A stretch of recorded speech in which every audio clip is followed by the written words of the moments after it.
land on what channels, in what community, in whose ears, and how do you break the, are you trying to even break the echo chamber, or are we trying to, just talk to everyone we can in our own communities and the airwaves and the socials, and then, because I think we need equally an army of communicators and mixed messengers that are not, just experts and talking heads, but people sharing the actual reality of what's happening to them. And then, where celebrities have big platforms, maybe they should.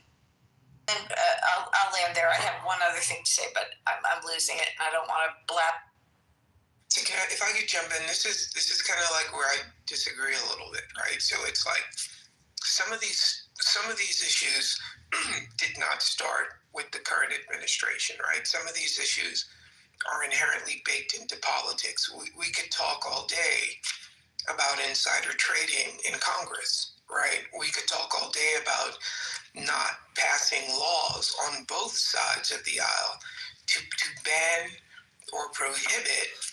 Lawmakers would go to prison if they had this information and they started trading stocks.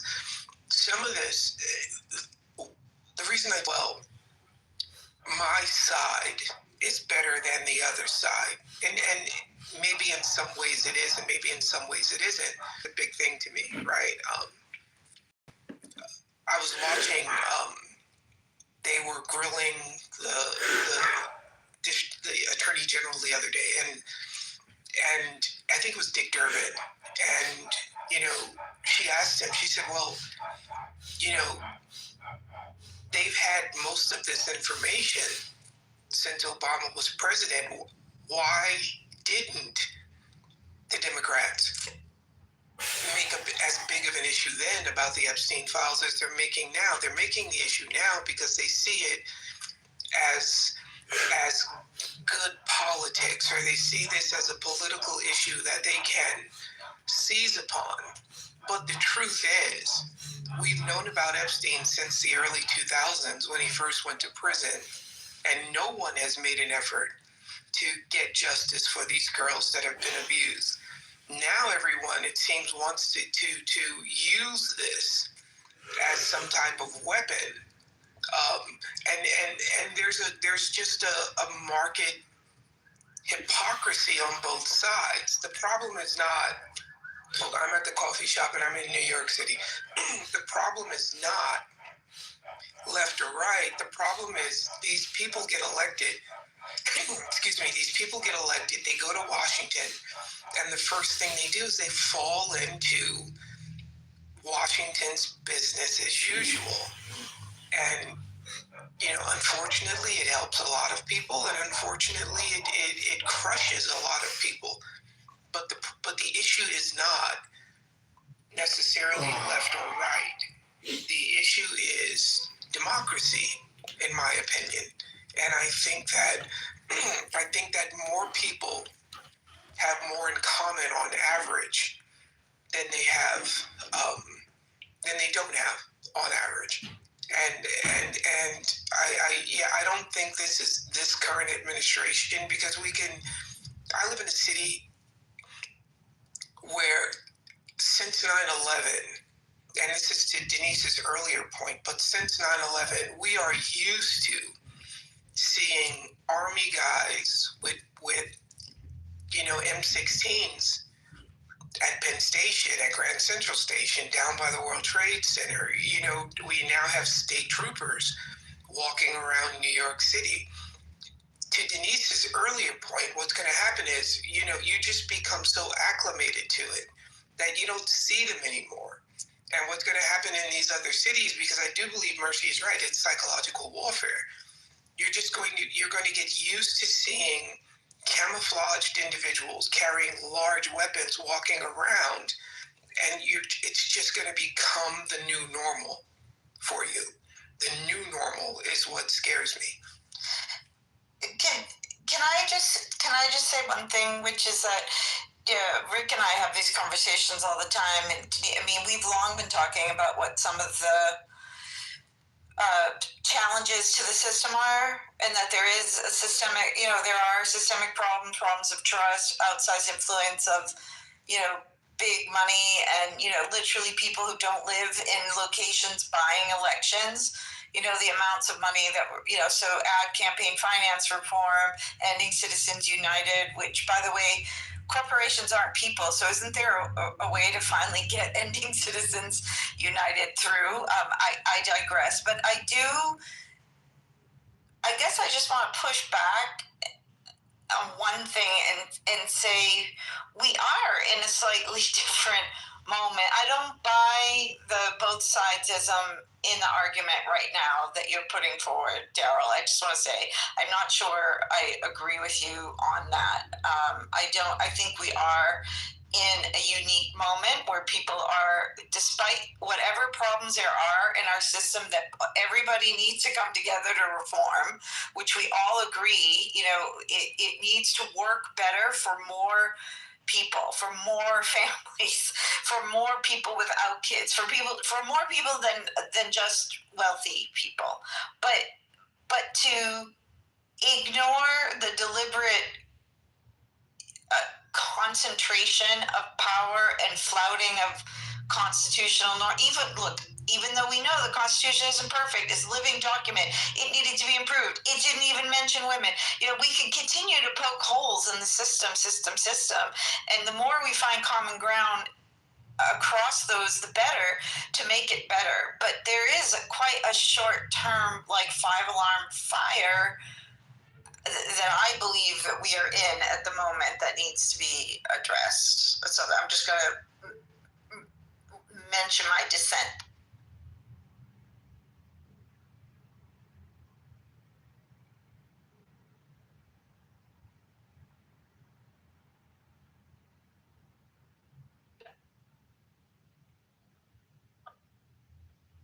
Good morning, Dr. Francine.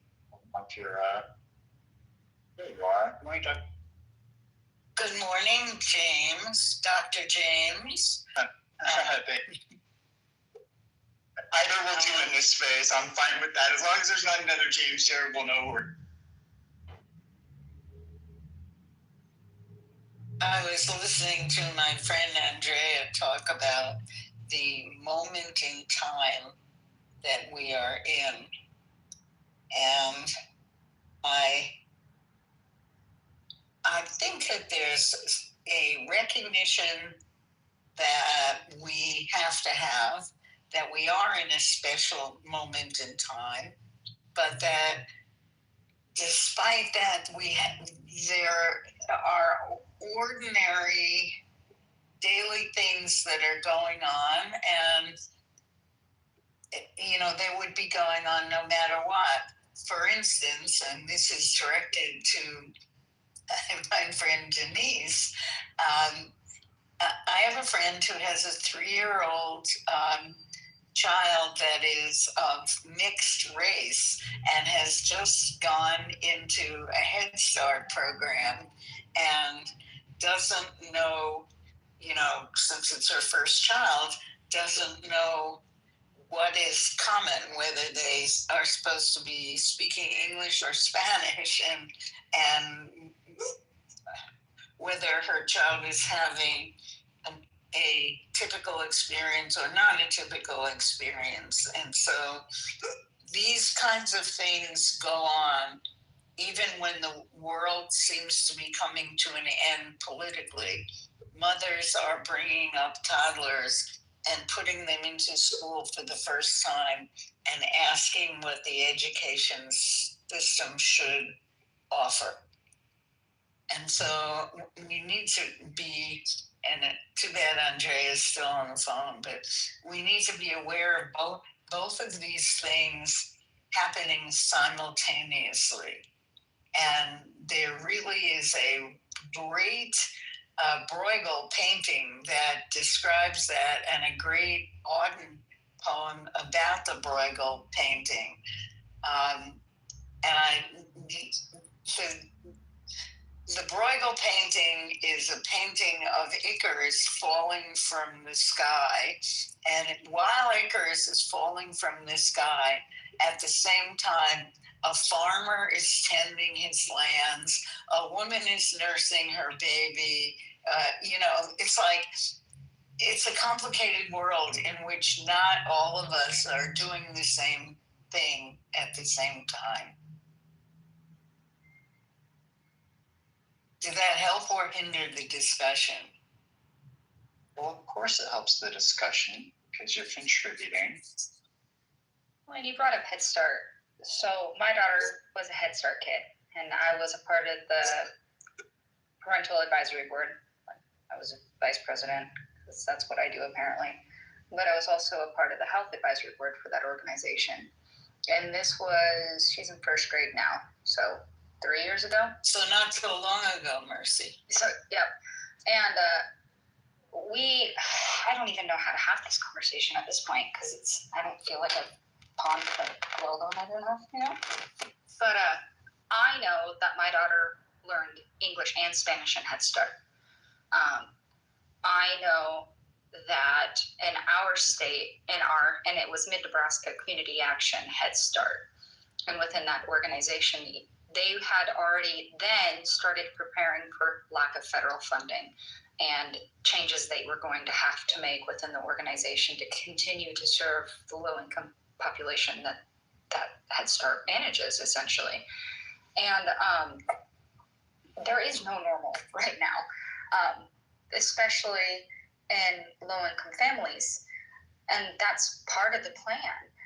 When people lack resources, this is widespread, you see more neglect, you see more abuse, you see more violence in the home, because people are not stable. They don't have a stable income. They have so many overhead stressors that you lack that foundation of safety. And I find that because people know that, they are weaponizing it, especially at this point in time. We saw when those STEMI checks went out during the pandemic, rate of crime dropped across the board because people had the resources to be able to take care of themselves in a way that they weren't able to do before. Now, with those STEMI checks, we knew inflation was going to increase. We knew other things were going to happen down the line. But humans are wired for immediate gratification. That's why social media is so addictive. You get that immediate dopamine rush. And if you keep people off balance, you have a better success rate in accomplishing your goals. And I think I need to end there. I've only had like 2.5 cups of coffee, so my big brain's not really full. I envisioned a propeller on your back that was fueled by espresso, and it just began to use up all its fuel, and it just started to slow. I stuttered out there. Yeah, I need more caffeine, more water, and more food.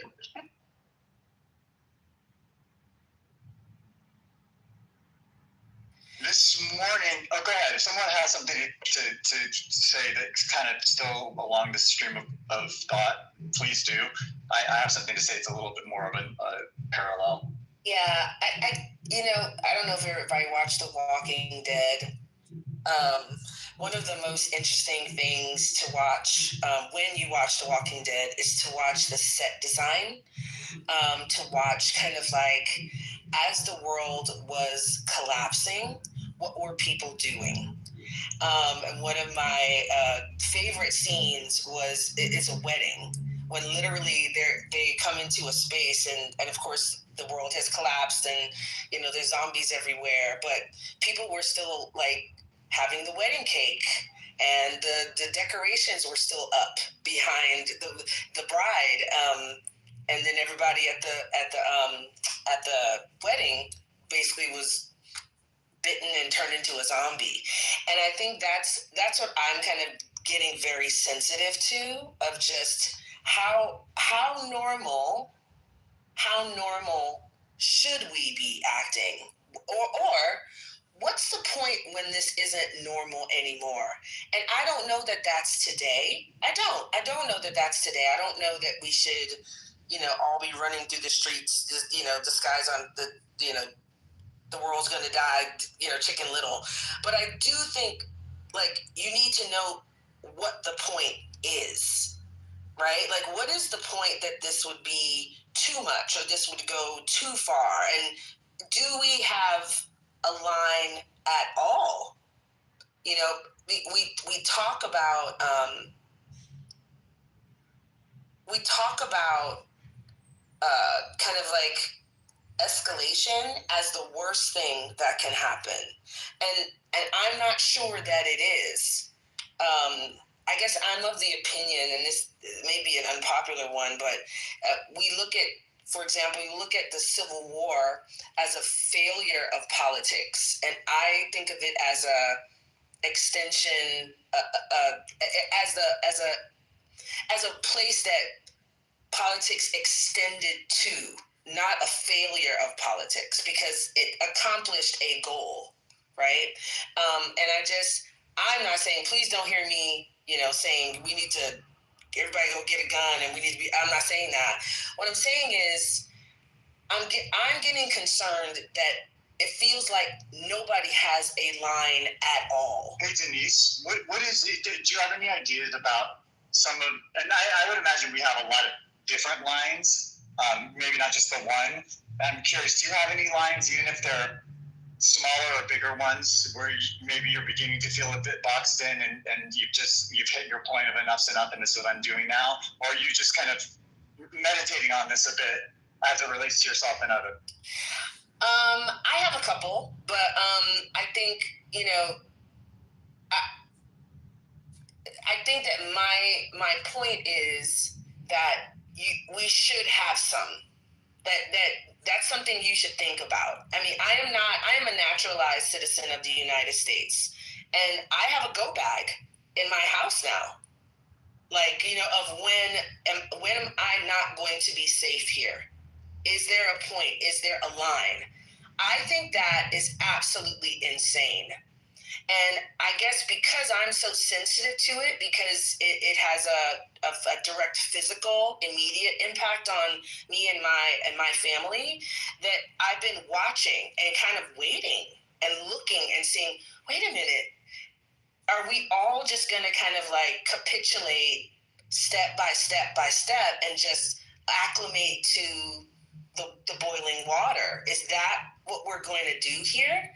So I think it's not so much that if I was the governor of New York or California, I wouldn't be sending federal dollars. I thought it was insane that California literally is burned to a crisp and has to ask for their own money back to help rebuild their cities.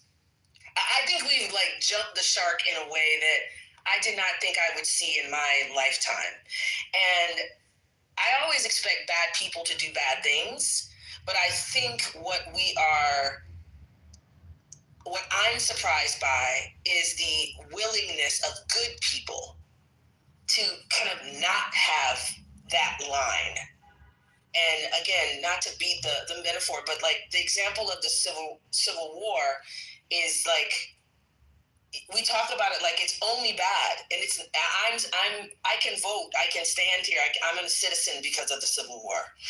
Like that's literally how that it wasn't all bad. It was I wish it didn't have to get to that point, but it stopped a horror. And so I guess I'm just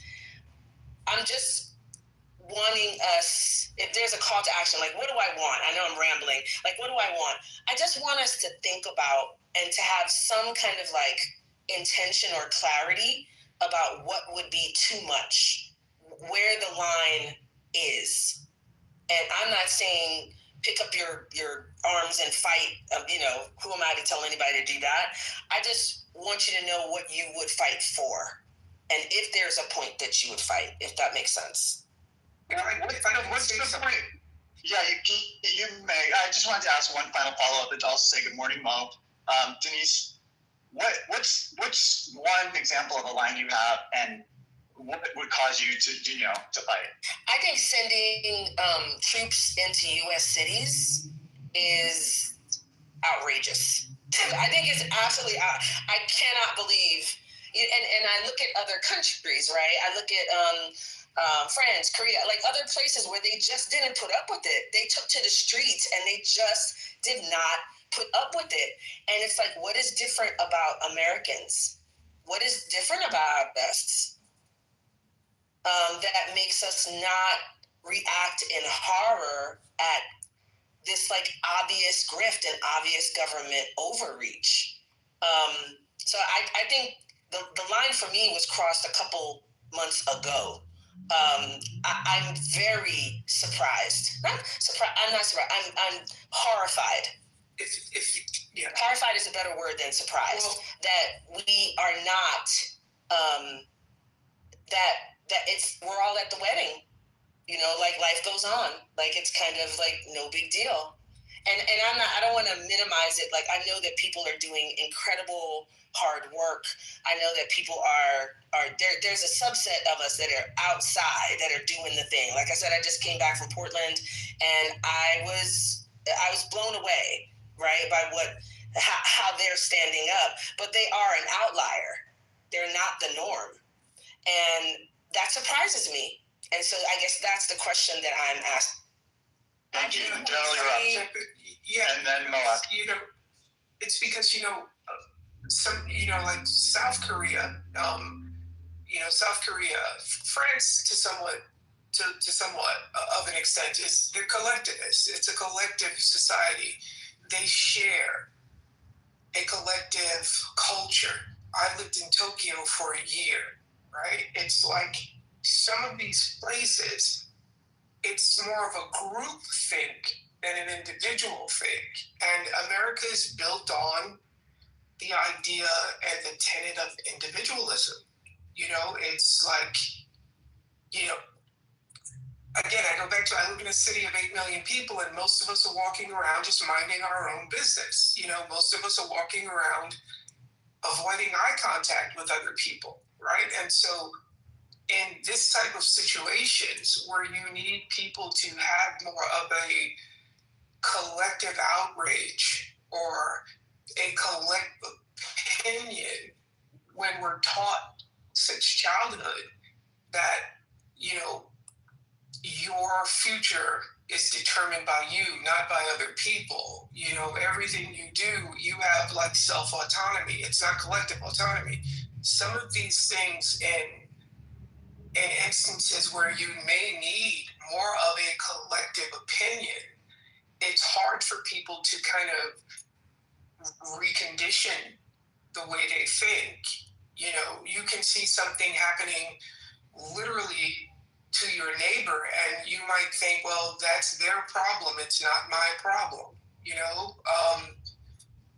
I'm with you though. It's this idea.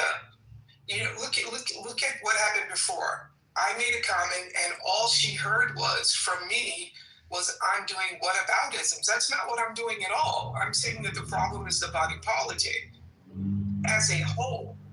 It's not a blue or red thing. It's what happens when these people go to Washington. They're supposed to go to work, but they go to basically enrich themselves. But all she heard was, I'm doing whataboutisms.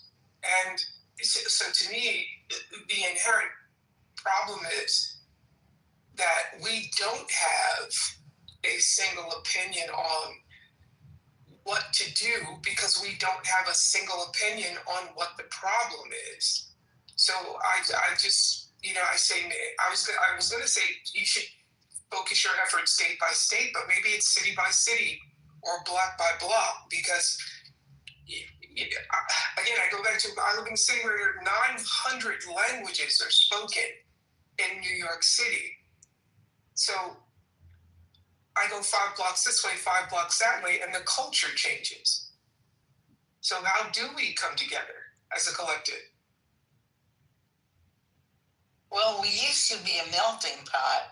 And Denise, to your point, I am going to I am going to see what happens on Saturday in my city, which, as you all know, is Phoenix, which, as you all know, is sort of a red state. And I want to see how big the No Kings marches are, to see how much protest there really is to what is being done. But and then I'll know, and I know that we were never a melting pot, Jamesy. But we at least said we were a melting pot. We at least ascribed to that theory. But if you want to see how far back this goes, I did find a copy of that poem that I was referring to last time that I put into the chat. The painting about Icarus falling from the sky that was done by Bruegel the Elder, and maybe it was a 16th century painting. And the poem about it, which was written in I think 1920 something by W.H. Auden, and basically it's like someone is suffering and someone else is, for argument's sake, mowing their lawn and not noticing it at all. And it is until you notice that one thing that throws you over the edge. And for me, I think it might be going to be if the IRS begins taking aim at what they consider left-leaning organizations, which they have now said they are putting someone in the criminal division of the IRS. It's already happening with 501c3s and any sort of organization that supports anything that even smells like DEI or LGBTQ plus focused care and healthcare. This is a thing, and they're using it to essentially take away loan forgiveness and to coerce corporations to toe the line. So this is happening. Okay, well, I was more thinking of putting George Soros in jail, which is something that Donald Trump has wanted to do for a long time, because he thinks George Soros funds everything on the left. Oh, so like jail the untouchables as sort of the final nail in the... Right. So I am getting pretty close, and I'm giving serious thought to going out. I'm going to see if I can go to the No Kings March on Saturday, and really just go there to put my body out there to make a showing. I used to do that all the time, and I think it's time to do it again. We have Mo and Steve are new. Good morning, Mo. Good morning. Morning. Yeah, what I came up for, it was a while ago, so I don't have so much to chime in, but I mean, this shit is just so freaking depressing and sad, and I just don't see any way out of this for a very long time, if possible. Yeah, that's just my little thing there, but I'd like to hear what Steve has to say.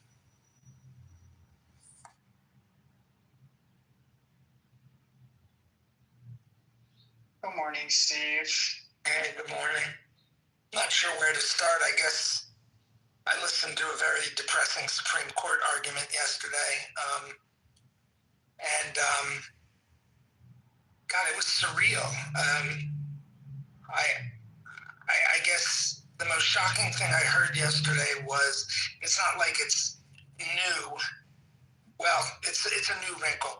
So the court decided a case a while back, basically saying that partisan gerrymandering was not a problem constitutionally, right? You may not be able to gerrymander for racial reasons, but you can gerrymander just to maximize the number of seats for your party. It doesn't matter. Things like, well, 48% of people statewide vote one way or 55% vote one way. Doesn't matter. You can have a situation where 55% of the people vote Democrat and 85% of the seats are Republican. There's no constitutional issue there. They already did that. But what happened yesterday was essentially, it sounds like it's going to be an evisceration of the Voting Rights Act. Basically, what the Solicitor General of the United States argued, or the Assistant Solicitor General to be more accurate, on behalf of the United States was that in order to win a challenge, a racial gerrymandering challenge, you basically have to be able to present a map that achieves the same partisan goals as the map that the state is presenting. So, if it's kind of hard to explain, I guess, if it's not enough to show that the effect of a map is to disenfranchise Black voters. You have to be able to propose a map that both doesn't disenfranchise them, but still achieves the partisan goals of the map that was proposed by whoever did the redistricting. So I think that's kind of getting in the weeds, but I think I really do think now, if it wasn't already true, I don't think there's any reason to expect that we are going to have free and fair elections in the midterm or anytime soon. The floodgates are now opened for gerrymandering across a number of states. And obviously, gerrymandering is generally controlled by the legislature. Sometimes it's an independent commission. And most state legislatures are red. Most state legislatures are Republican, even in some states that are called blue states. And I just don't think there's any reason to expect we're going to have free or fair elections. And I haven't even mentioned suppression or worse, scrubbing voter rolls, all the other getting rid of mail-in balloting, combination of suppression of voting, repression of voting, and gerrymandering. Elections are not going to get us out of this.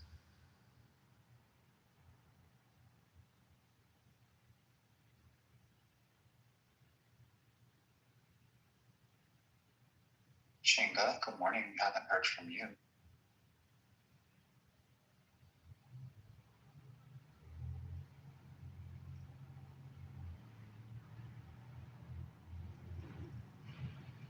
Bueller. Bueller. Bueller.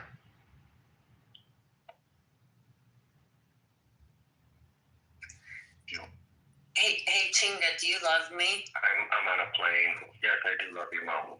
Thank you.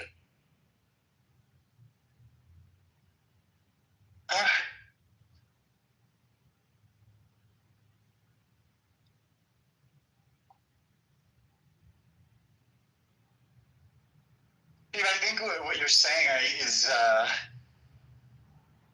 when people who I don't normally hear seeming, like they're, playing the alarm bells a little bit, I tend to listen just a little bit more because I tend to experience you as somewhat cool, like cucumber most of the time. Maybe I not listen to the right conversations, but there's an intensity. I could feel this morning in this room. There is a bit of an intensity, and I had a typical fashion. I had a couple of things I wanted to talk about today, and there's just too much of a changing of lanes. So if anyone has any comments about this or anything else, feel free. I have a question, because I don't watch the news too much, but, watch Stephen Colbert, and I get some little clips from there, but, are they, they said with the airports that Christine Nome is doing, like, is on the TV, blaming the Democrats for the shutdown. Is this something that is happening at all the airports? And a lot of the airports are refusing to play it. Okay, good. And this whole like blaming the other party thing for shutdowns and stuff like that, and is this something that has often been used on both sides throughout history? You mean airports? Because I think they said that goes against some type of U.S. law. Well, not particularly airports, but just this mass spread of just completely blaming the other side like this. Like, yeah. Good morning.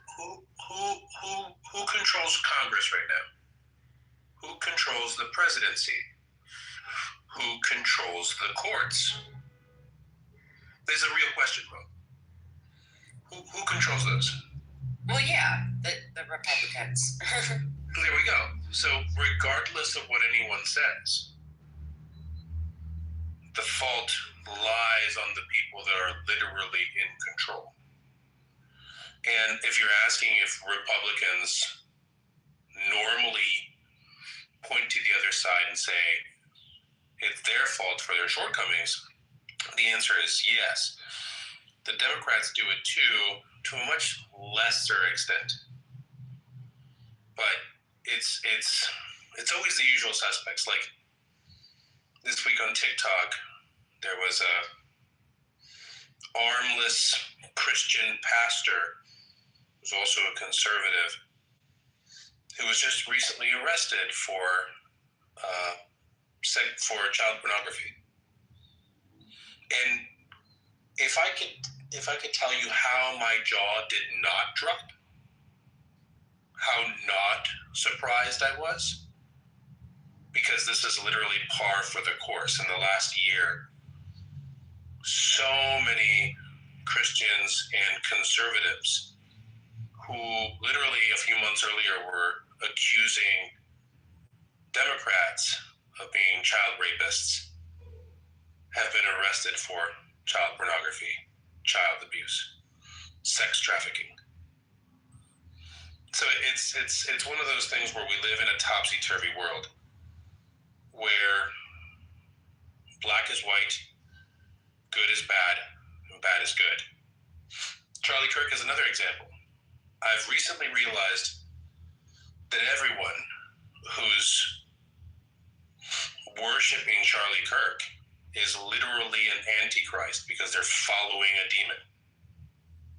But they wrap themselves in Christ and the American flag. They must be good. Only good people wrap themselves in Christ and the American flag. But that's the world we live in. And so don't believe their lies. They're so obvious. Don't believe it. Also, good morning. I heard the word intensity and I said, I bet I could be more intense. Yeah, I mean, I agree with that last point a lot. I'm not believing that bullshit. I guess I'm just trying to figure out in a ways how much, okay, so sort of just a little back to did Obama ever, of course not to this extent, but did he or Clinton ever put full blame on other parties in any capacity? No, Obama, every time the Republicans literally went on TV, Mitch McConnell, and said, we're not going to do this because we don't like Obama. Whether it be healthcare, whether it be whatever, right? They literally said, we're not going to do anything because we hate Obama. And Obama, the statesperson that he is, always tried to find a compromise. And Bill Clinton, a similar thing, right? They're politicians, so they're shady, but by different degrees, right? Obama is not on the Epstein list. Bill Clinton is. Bill Clinton definitely is. Bill Clinton definitely started bombing people in the Middle East to distract from his own personal drama. At the same time, Obama also started bombing people as a way to appease or court the Republicans.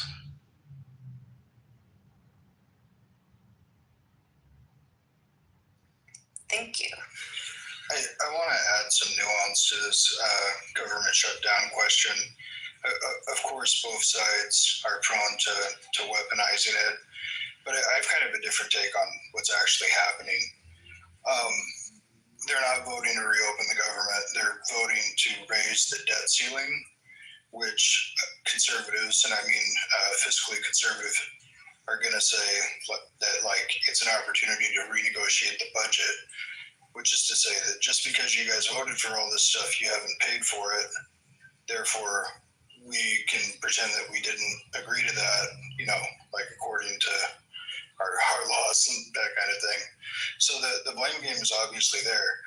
The thing that's unique about this situation is rather than it just being, I get what I want, or, you don't get what you want, we're in a situation where, progressives have been run over for so long. We're being abused in the court, we're being abused in the law, we're being abused with law enforcement, National Guard's being used, the list goes on, right? So, we're kind of at a point where Democrats can't lose anything by just keeping shit shut down, because we're getting the same treatment that we got when it was still open.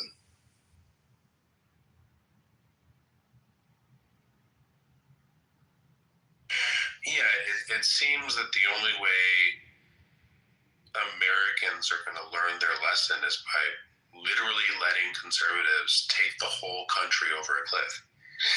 And they are. We don't fully understand the scope of how generationally we are fucked moving forward.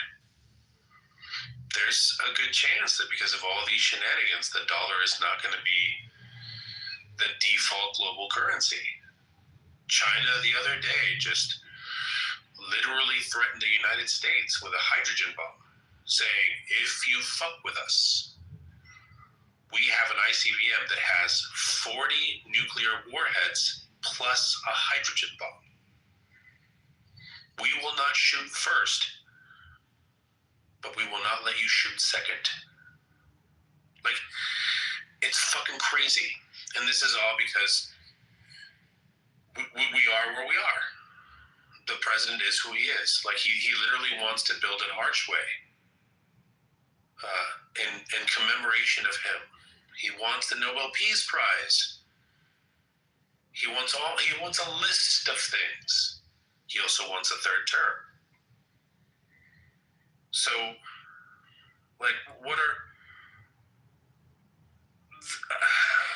this is going to turn to blows.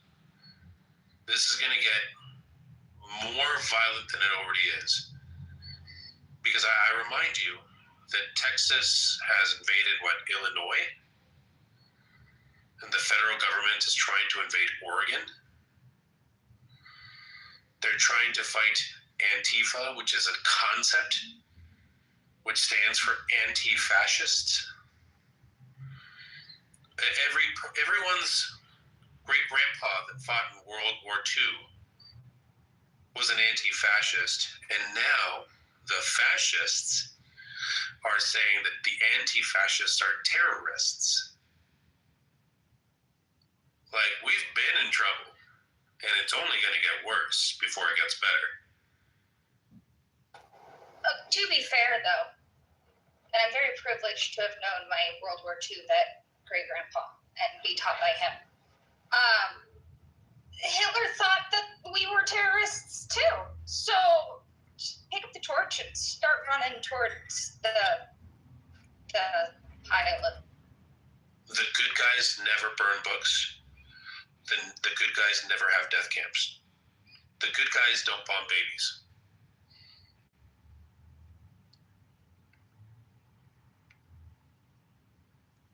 Can I ask an unrelated question? Sorry to break the flow, but did Steve Crone talk about the SCOTUS take-up of the Louisiana case on voting rights? He did mention that, yeah. Thanks. I'll follow up with you later, Steve. It wasn't good. No, I figured, but I wanted to get into the breakdown with you. It's okay. Wouldn't it be nice if something was good? For once, it doesn't feel like it is. The reporters walking out of the Pentagon was good and resisting that pledge. So we got to take the small wins, I think. I think there's a lot that's good. There's a lot that's happening. I agree. I think the position that I take is there's a lot worth like fighting for and standing up for, and there's a lot that's good. I think what gives me concern and alarm is like it's death by 1,000 paper cuts, and people don't realize they're bleeding out. And so it's like, to me, this is worth kind of taking a real stand for. And we're talking about Love is Blind. It just feels so surreal to me. It's so bizarre. And so I know it's heavy, and Dr. James, thank you for giving us some space to really flesh this out. I know there's a desperation to kind of Pollyanna and say no, it's going to be okay. It's going to be okay. So I know that there's a little courage that I really appreciate in you allowing this conversation to happen in the way that it's happening, because we don't want this to be true. We don't want this to be hard. We don't want this to be like this. And I get that, but I just don't think good stuff doesn't happen accidentally. Somebody's got to do it, and it just feels like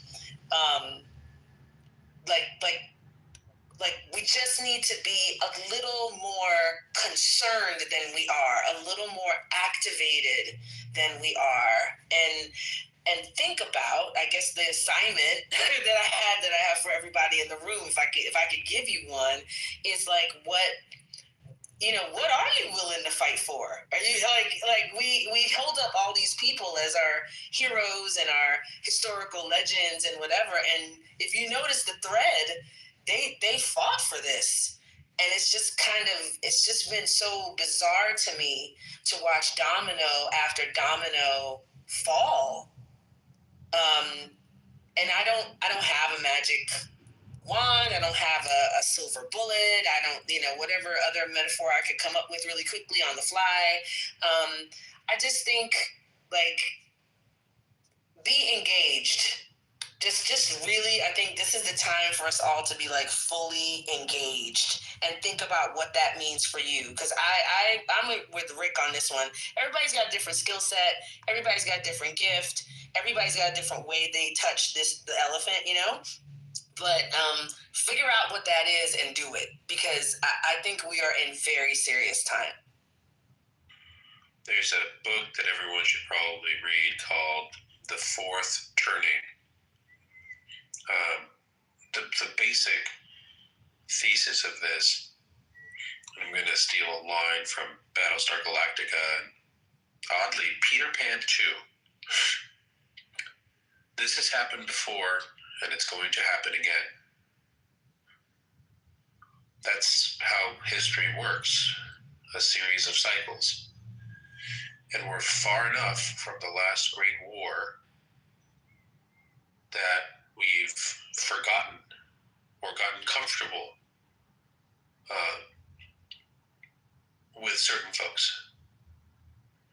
Now they've risen to power, and now they're going to remind us of why we fight tooth and nail. And things are going to get ugly. They'll get better eventually, history says. But boy, it's going to get World War II ugly. Because that's been the pattern of history over and over and over and over again, once every 80 to 100 years. So, prepare. Yeah, I mean, there is no superhero that's going to come out and save us. It's going to be all of us working together, using our own skill sets and using multiple tools. So I think that in Portland right now, the tool that they are using, these dancing, ducks and dinosaurs and frogs, is an effective tool at making the foolishness that is the message that Portland is a hellhole. It's a very effective tool at slowing down that narrative, right? Because if there were fires, if there was a lot of vandalism going on, it would be used extremely effective at being able to send troops into cities. So this is a way of de-escalation of the message that they are sending. Now, I just got a text here in the central coast of California that ICE just showed up in one of our Latina neighborhoods here. So I'm getting dressed to go over there right now. So this is the other way that we fight. Friday or Saturday, I'm going to the protest at the government center here. That's another way of fighting. Calling your representatives and saying you've got to stand firm. And if you have Republican representatives, call them, flood the zone.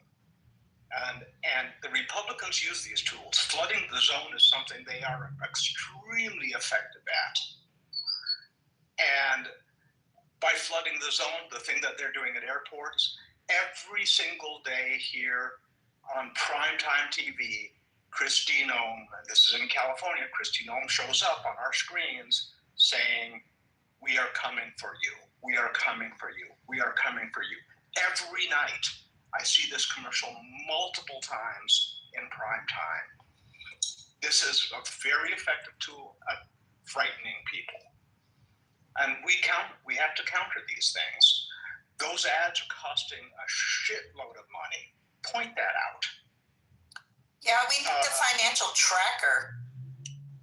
We do need a financial tracker. I mean, they are spending a ridiculous amount of money on propaganda. I have noticed, and I don't know if anybody else has noticed this, but if you have like a Google or an Apple news feed, White House, for the first time ever that I've seen, White House press releases are showing up in a prime spot on Google news feeds, on Apple news feeds, on various news feeds. They are paying to have those ads moved up to the top. They are paying Google, and of course Google's taking the money. So we have to fight on multiple fronts using multiple different techniques. And we have to be willing to take some risks. Going to La Colonia and El Rio neighborhoods right now when ICE is showing up, there's some bad things might happen. You have to be willing to go there and say, hey, they're going to be taking my picture. Who knows what could happen there. But people are fed up with it. People are fed up. People are fighting back in Chicago. And it could get very dangerous. There was a priest that got hit in the head with a rubber bullet and got knocked down, doing nothing, standing there, protesting, singing songs. And these are the kinds of things that we have to make clear. I grew up in I was a kid, but I remember very clearly seeing civil rights marches where they were turning fire hoses on people, and they were sicking dogs on people, and they were beating peaceful protesters. And this is really where the civil rights movement it had to get to a point where we were seeing innocent people, peaceful, good people just wanting the same rights as everybody else, being beaten by despicable people. And that started to turn the tide. That started to get people going, hey, this is not right. And I know that it sounds naive to say we have to start flipping minds, you know, and we aren't going to flip the most radical, the most fringe people. But there are a lot of people who just have gotten caught up in this narrative of us versus them. And I think they can see the light. I think that light bulb can be turned on. And from hearing from old-mates in Kansas who are very, very conservative, say, you know, this whole Portland thing is a little weird. You know, we were on fire, and they are seeing these ads of the silly dancing dinosaurs. And it's not flipping them immediately.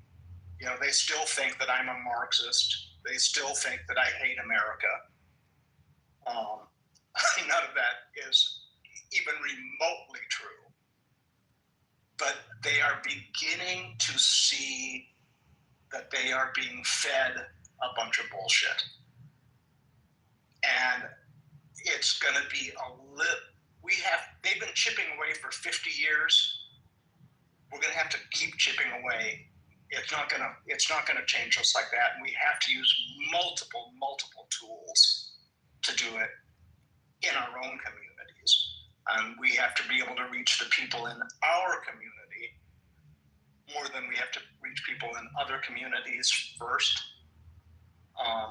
Because we know our communities, we can reach us. We can reach the people who have some amount of trust or connection to us and slowly start to turn this ship around. It ain't going to be fast or easy, but we have to keep working at it. I want to share that on the coffee stoop this morning, I was so encouraged.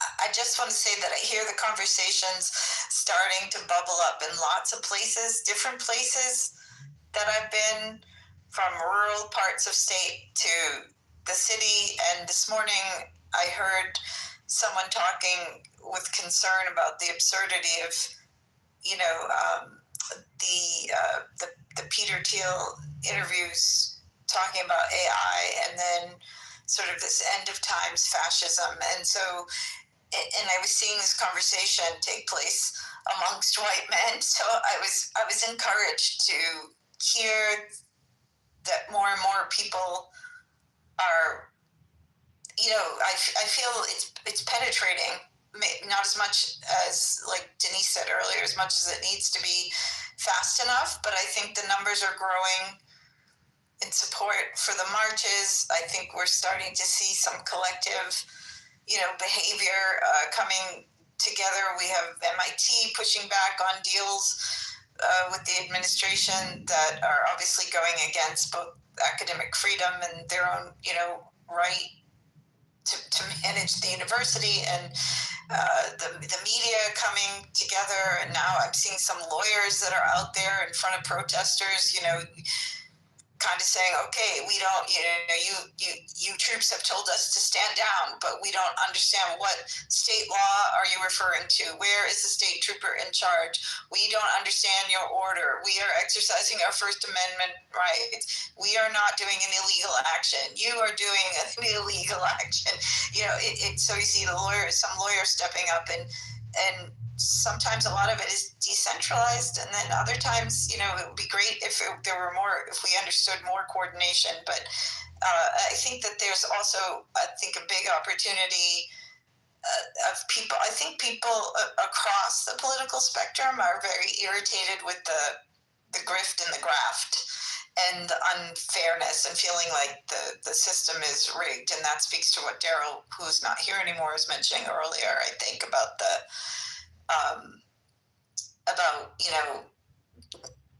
you know, we can all agree that the system needs to be reformed. So maybe there's a chance there. And don't forget, I mean, don't give up hope. I don't know what's going to happen with this SCOTUS case, but don't give up hope of, an action for the elections as well. I don't think we should forget that.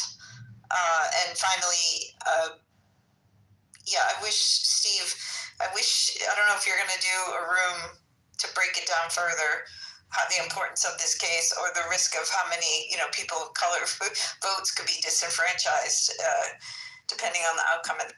I invited Steve in the chat if he wanted to give a breakdown there. Less informed than he is, that be insightful. You were a little choppy there. But I also want to remind everybody that was it the young Republicans of some college, their private chat was outed, and they're all Nazis. Also, there was a congressman who's was on a Zoom call. His office was on a Zoom call, and right behind him there was an American flag with a swastika in it. Like, conservatives and Republicans will tell you that it's unfair for us to compare them to Nazis, but their behavior, their own words, reveal who they are. So don't ever be afraid to get into their fucking faces. Don't be afraid, because historically Nazis always lose.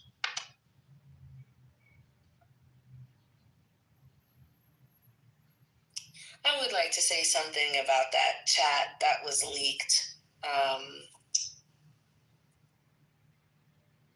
It's a very hard thing to say. I'm trying to like walk a line, a really narrow line here. I think sometimes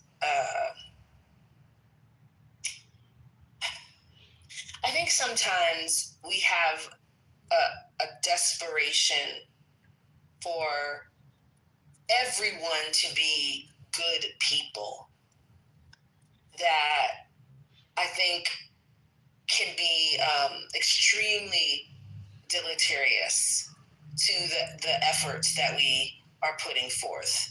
And if you haven't really closely read that story, I want to invite you to really sit and really read it, because for months now, people are gaslit about how we talk negatively about these policies, and we say that they're racist, and we say that they're and that really beats a lot of people back. And what I saw in that thread is a word I don't use very, very loosely. I saw evil.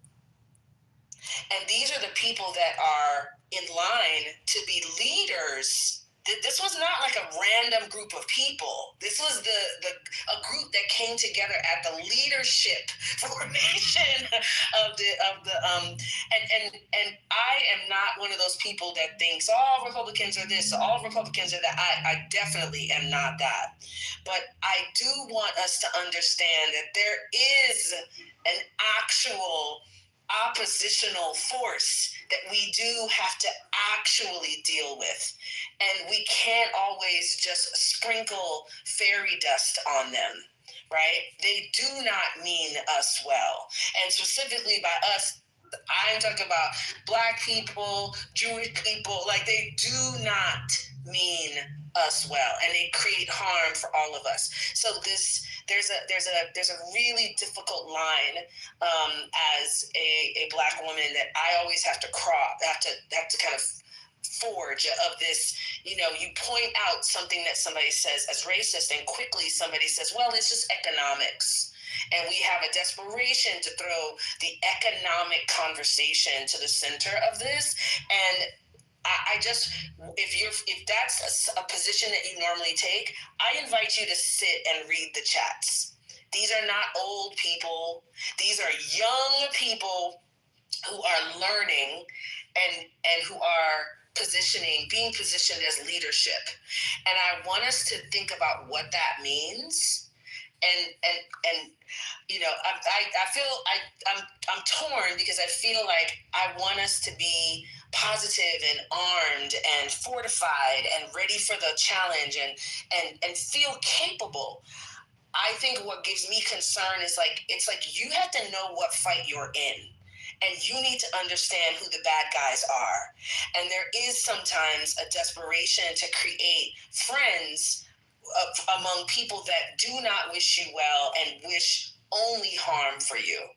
And so I guess I'm just raising a call for deep discernment, deep observation of what's really happening, and a profound desire to operate in like radical candor, like Kim's great book, Radical Candor, of what the challenge is. Because I think it's profound. And if you haven't looked at that chat, you really, really need to. It was as revealing as watching Adolescence on the Netflix special of like, is this what these kids really think? Yes, it is. And what are we going to do about that? Didn't our vice president sort of minimize that by saying something to the effect, paraphrased, boys will be boys, something like that? Yes. So according to them, boys will be boys is saying the N-word a whole bunch. Boys will be boys is threatening rape to people you don't like, or concentration camps, or death camps. Rape to the point of suicide. Rape to the point of suicide. And there's so much connective tissue between all the global villains right now. And I don't think people are really ready to have that conversation yet. Can I ask Romero? I mean, that's you have to forgive me if I'm inarticulate. I'm still working on my first coffee here. Good morning, everyone. But the global villains, like how does one identify the global villains, and what is it that they may all have in common with each other, from your point of view? I mean, in this chat, I know you can't go on like a long diatribe or something. Just, it's early in the morning for me, maybe for you too, but generally speaking, like, who are the global villains? What makes them like kind of somewhat similar? So the use of rape and violence as a tool, the use of collective punishment as a tool, gaslighting, right? So the good guys are never the ones bombing babies. The good guys are never burning books. The good guys are never joking about or actually building concentration camps. Those are never the good guys, right? So Greta Thunberg, who's a environmentalist, was in a flotilla to Palestine to provide food to a population that's been systemically bombed and starved for 2 years. She was caught by the IDF. She was stripped naked. She was videotaped. She was threatened with rape. She was beaten. Anytime her naked body touched the Israeli flag, they proceeded to kick her. That's not what the good guys do. Texas invading another state for political reasons is not what the good guys do. Invading Portland, Oregon is not what the good guys do. Starting up camps in Florida for the specific purpose of disappearing brown and black immigrants is never what the good guys do. The good guys are never the ones zip-tying babies in Chicago. It's that simple. Yeah. My moral clarity is that simple. No, I'm just, it's the same with mine. I don't have cognitive dissonance. One of the most fascinating things that I've come across on Clubhouse is that, and I think it's a human thing for a lot of people, is, I'm a white guy, right? Let's just say, for example, and let's say I'm going into a room on Clubhouse and, maybe there's some African Americans talking about reparations or something like that. There's a weird something in the back of my mind that wants me to say, oh, yeah, but my family's from Slovakia. I don't have anything to do with that. And, but also for some reason, kind of somewhat defend other white people. It's this weird in-group defense mechanism that I think a lot of human beings kind of inherently have. I think it's part of the amygdala system. And I've thought long and hard about that damn thing. And I think I'm like you, it's ridiculous. Like, I don't care, right? I think it's absolutely ridiculous for us to ever defend anybody that kind of looks somewhat similar to ourselves, or people that we find maybe in the back of our mind, oh, this is my in-group, I should defend them for whatever ridiculous reason, I've gotten over that, and I think it's dumb, but I think it's for some reason people do that. So, is individualism one of the ways forward, Romero? I don't know. Thinking of yourself as an individual and trying to think of all other human beings as individuals, for me, that helps me with moral clarity, and not defending people just because they happen to be, in these fictitious in-groups that we create, ourselves. We're a little different in the sense that I am, by a lot of people's view, white. But I reject that label full cloth because I'm not white. I am a Californian first. I'm an American and Mexican second. And then down the line from that, I am Spanish, Irish, English, German, with a quaff of indigenous American, right? But I'm not white. What is white? Right. These generalizations, yeah, exactly. So I get your impulse, because I grew up with that similar impulse. I had the benefit of growing up in two countries at the same time, but the programming was thick. I remember having a conversation in college with a friend saying, well, the Mexicans were never genocided the way the Jews were, which is not true. There was a genocide in Latin America, and it's overlooked.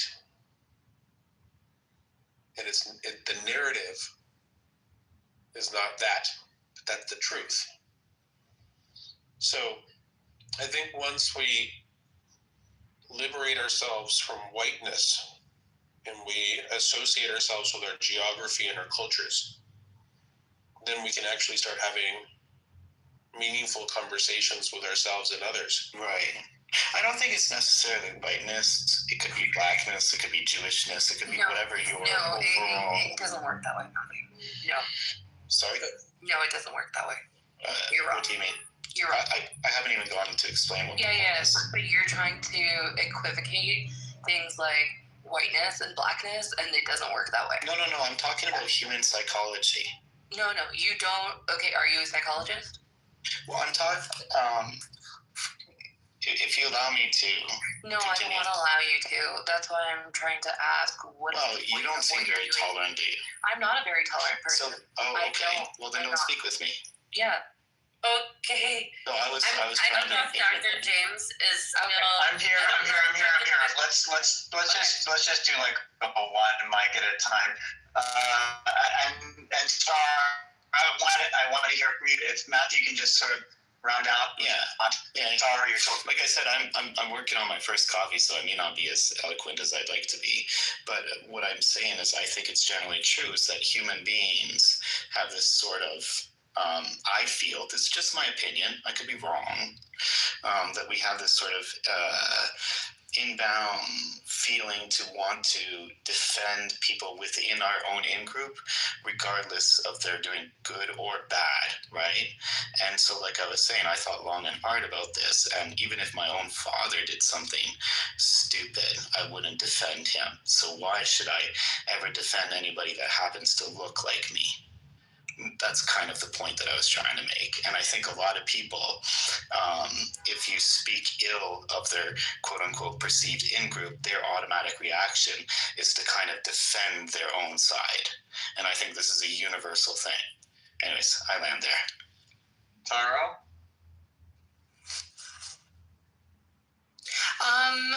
Yeah, no, I wanted to stop that conversation because of the fact that like it's embedded within like a lot of false claims, and it's a lot of like false positions to even take. I don't really care that like you've introspected to get to that point, because I don't think you actually have introspected very well. That you think that everybody is in the same situation and they just like they identify with what in-group. What in-groups exist for Black people? Like, this is ridiculous. Ridiculous that you had that insight. But I've heard you before on this app, so I'm not surprised by what you're saying, right? Like, nothing's surprising. And the fact that you can say it so like nonchalantly, I'm just having my coffee. And, you know, my amygdala sometimes kicks in and I just start defending people. Okay. I do just like the personal attack, so let's just try to. I mean, there's a way. I get you. I get. Dr. James, like Dr. James, we are in. Taro, I smell what you smell. I smell what you smell underneath the covers of what he was saying. I'm just asking you.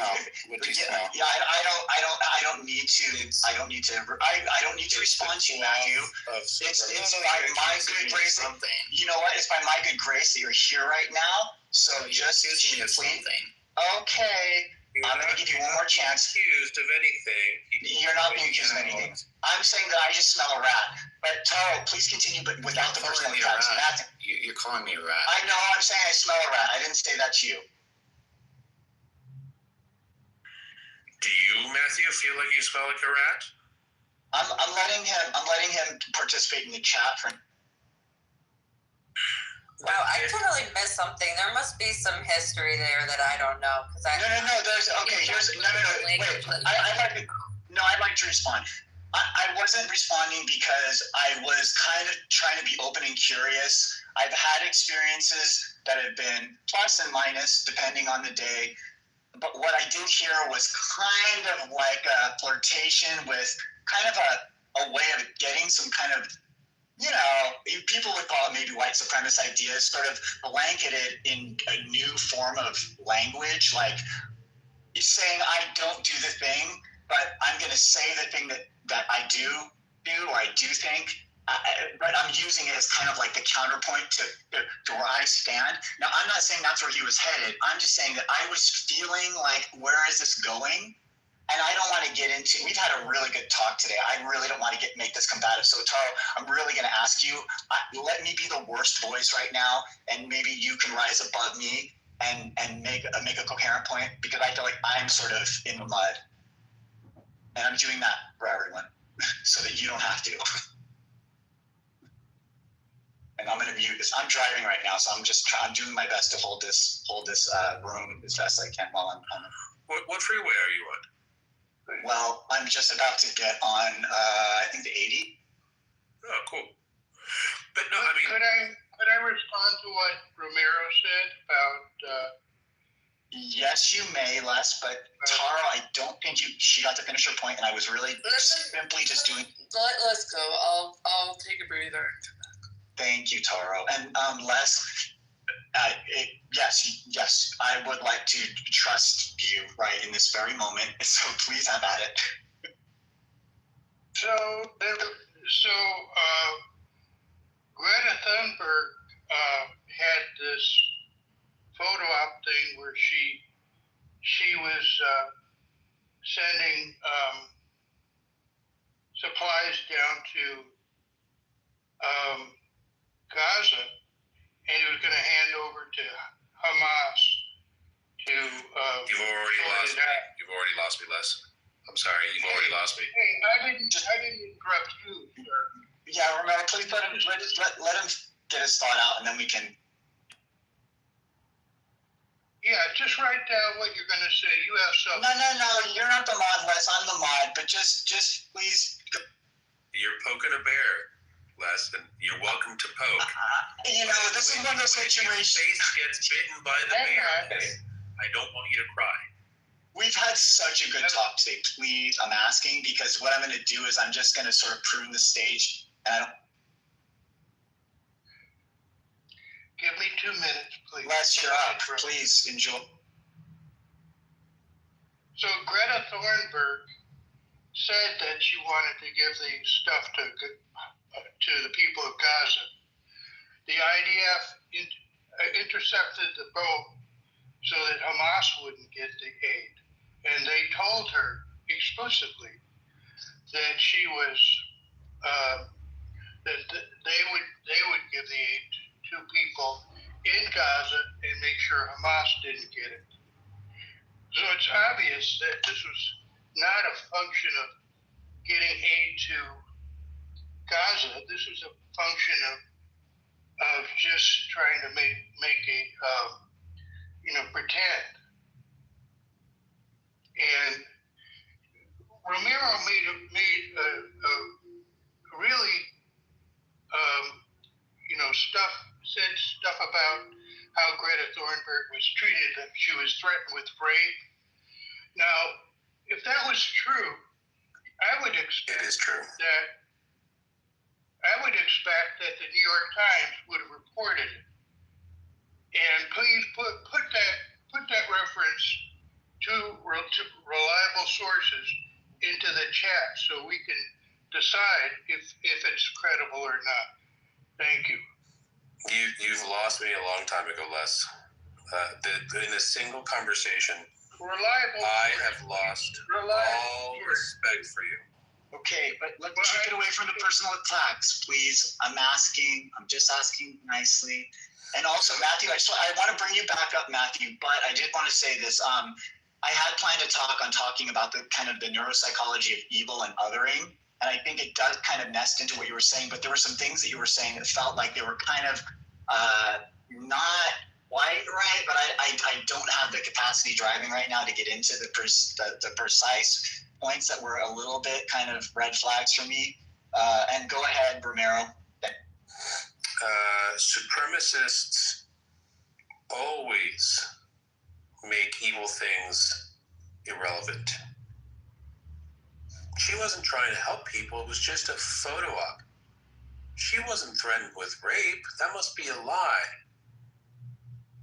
Les, I can tell you right now, from this moment on, we are not friendly. We are not friends. You've chosen a side and you chose evil. I asked you for reliable source. The internet's free, Les. It's not that hard. And the fact that you're saying that if it doesn't come from the New York Times, it's not real, is fucking baffling, Les. It's fucking baffling. I need you to be a human being. I need you to be a human being and not a supremacist. Dr. James, is this a room where you have personal attacks? I am speaking facts. This is not an attack. This is based on your behavior and what you're saying. This is a judgment. I have judged you. Well, I'm thinking I just go by reliable sources. And if you yeah, so we're at the point of the conversation where I think boring is better than. Oh, that was awful.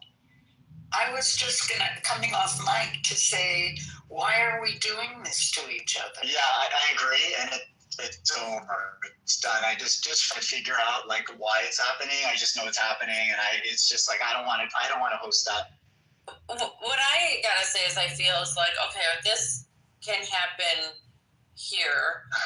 Like, but it's a shame because we usually can come together, and if we disagree, whatever, but I feel like we can have our different points of view, but we do not attack. And if we attack each other here, how the fuck is anybody going to get along anywhere else? So I feel like I could see the points on the different sides of the conversations that people were talking about, and I just to Les, I don't know if he's still in the room, but Les, I feel like, okay, he asked for a source. There may be other people who feel the same way, and maybe they want a source.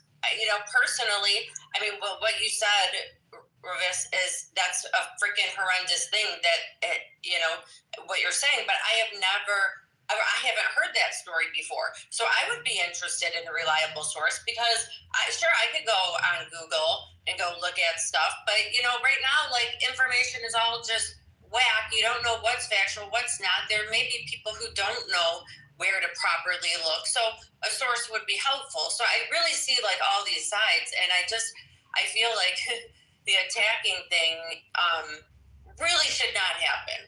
I would expect better behavior from everyone.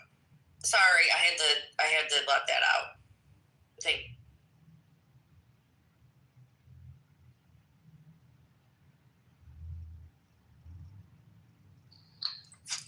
All right, I think I'm ready. What's up?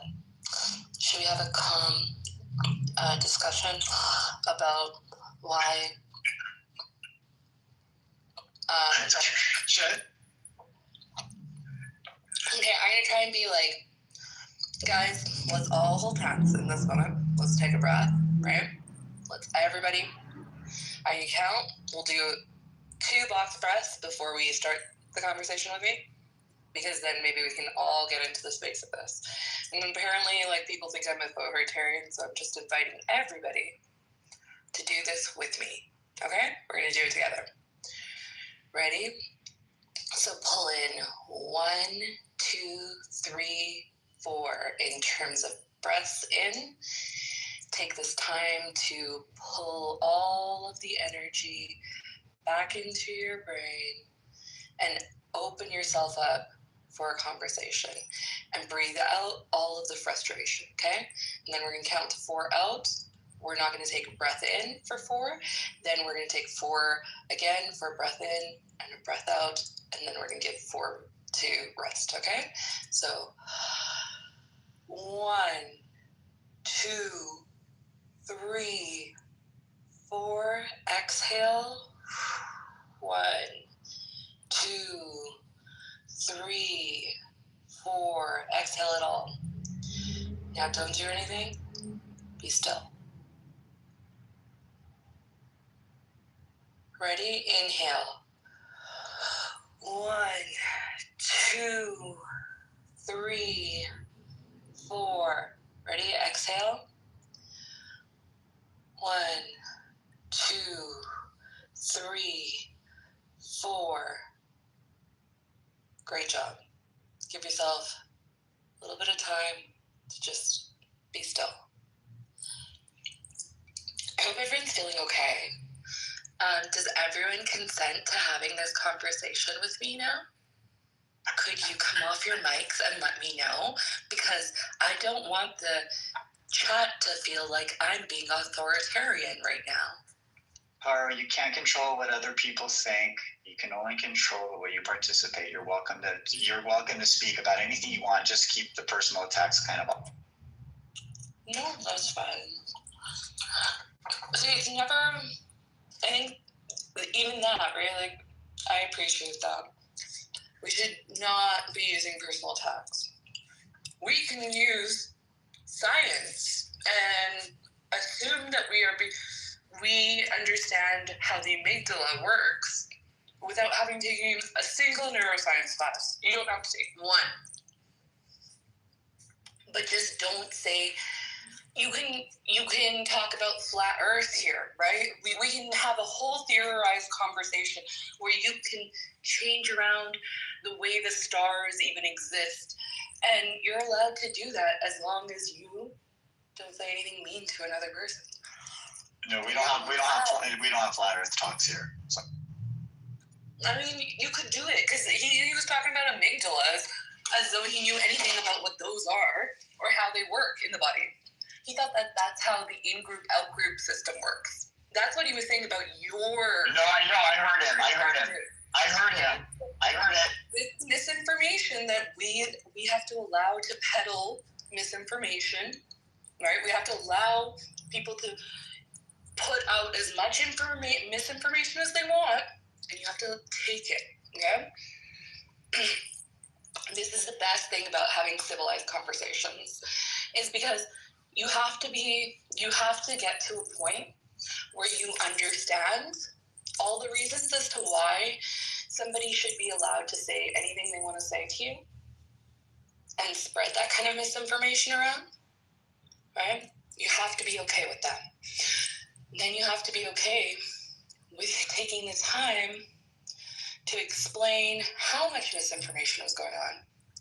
Then you need to be able to provide all the links that somebody will need to also follow the conversation. Then you need to also be able to verify. So it is not wise to ever actually combat misinformation because it's actually a lot of work. And so you have to look at yourself and be like, can I put in this work? And this is the thing that works with supremacist rhetorics, is that they can say anything. They can say absolutely anything. And as long as they say it with a calm voice, with a demeanor that feels friendly. No, you're making a really good point. I mean, I just want to say, because it's one of those moments where if we were kind of like in a church service or something, I would be, saying my amens out loud and standing up. Yes, you're making a very salient point, and I'm actually vibing with this point. I have gotten to points where my blood was boiling listening to someone rattle off nonsense or word salad, especially when it's in the domain of my own specialization. Happens to be I'm driving. So yeah, no, you're right. I mean, this is like, if you say it in a nice way, all of a sudden you can just say whatever you want. But yeah. Would you be willing to try doing I statements just for fun? Because I think the use sometimes get a little confusing. Okay. I usually have to sit in spaces where I have to listen to people spread a lot of different kind of misinformation because they are civilized people. I come from a background where we are considered lawless. So the fact that Jules has all these things to say about me around being authoritarian, I feel like I'm not surprised. This is something that my grandparents, my great-grandparents, my family that I will never actually know because all of our family history has been burned. And, the ones that do exist only in white hands. So we have to ask them, hey, could you let us see your family trees? Could you let us see our literature, please? And sometimes those white people are kind and nice, and they let us. And I really appreciate it when they do. I really appreciate being able to talk about my story with a lot of the resources that have been stolen from my family and taken by colonizers to other countries, and then being asked to provide those same sources for them. So then I have to ask them, hey, could I get that source, please? So that I could provide it to your cousin there, because your cousin there would like to hear about that source that you've been hiding. And then I have to think about how to do that all. So it's just sometimes I don't have the energy. But I do think that it is exciting for me to understand when other people are also going through this. when other people don't understand international law, and they'll say stuff about how Israel came in to the flotilla and, went ahead and abused all of these people. And yeah, we can find you the links. I will find you the links, you guys. I'm always really good about throwing links in the chat. I don't know if anyone ever checks any of the links that I throw in the chat. I throw probably 30 to 40 links in every chat that I pop into because I understand it is so important for people to have all this information. Do they do anything with this information? I couldn't tell you. But I try to provide it, and I agree, Mo. It's really important for me to provide all this information. Otherwise, what is the point of even listening to me? It's much easier to listen to somebody who is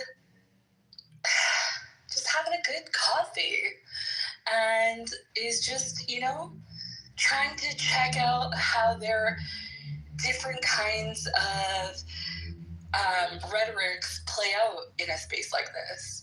And it's easier to listen to that. And I think that is one thing that we always have a lot of space for. I think that. However, I think it feels really untoward to have to listen to somebody combat these opinions or have to address these opinions to the extent they have to, because then they have to get into the nitty-gritties, and the nitty-gritties include all of the reasons as to why we're in this predicament today. Yesterday, the Voting Rights Act was listened to by the highest court in the imperialist nation of America.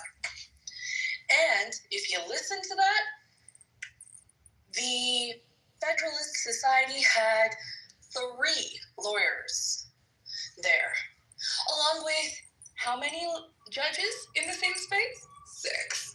So the Federalist Society was out there. And then we had one Black woman who is so articulate that she could make a salient point that did not require to be just reassessed over and over and over again, because it made so much sense. And she comes from the NAACP, which is an organization that works on, it's like a nonprofit where communities get together and then they work on how to hold on to basic civil rights. So she had to represent that. The Federalists represented what they did, and their arguments consisted of, if things have been racist in the past, we should not have to address those racist things with race-based solutions. When they were asked how should we address them, they said, we will find other ways. What are these other ways? Can't tell you. But that's okay, because that's their place. They're allowed to say that. They asked them, so when you were looking at these other maps, did you understand why they came out this way? They said, there were some weird things that happened on the computer. What does that mean? You're in front of the Supreme Court, and you said weird things. Literally on the transcripts, guys. Go ahead and read it. They said weird things. And you just have to, it's okay. Their arguments are based on weird things. Meanwhile,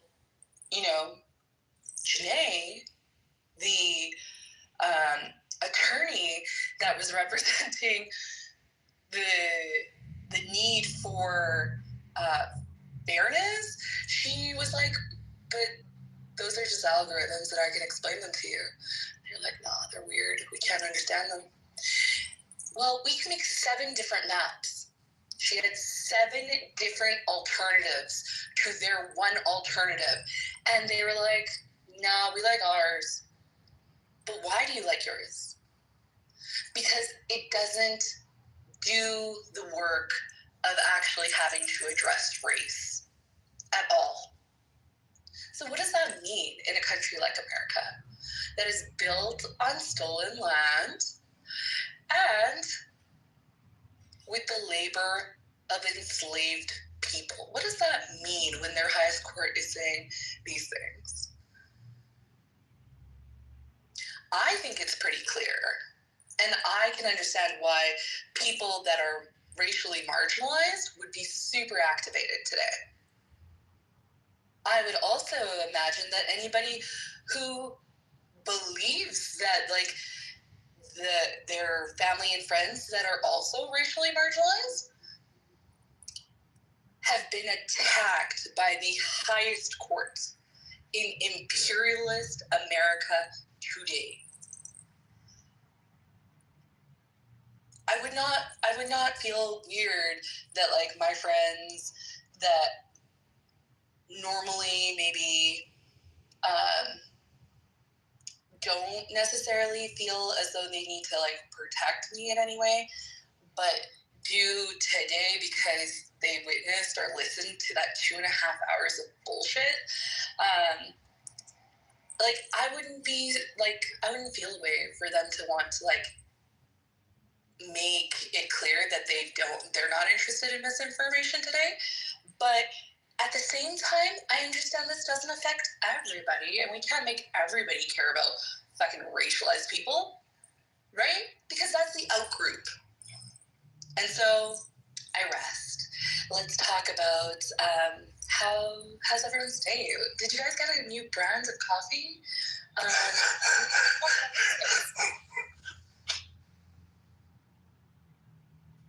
Here's the Tara. Go ahead. Here's the thing, like, you know, I hear you speak about white supremacy a lot, you know, and that's important. But it's like you're diminishing the fact that this isn't the topmost thing in everybody's everyday life. It's kind of what I feel.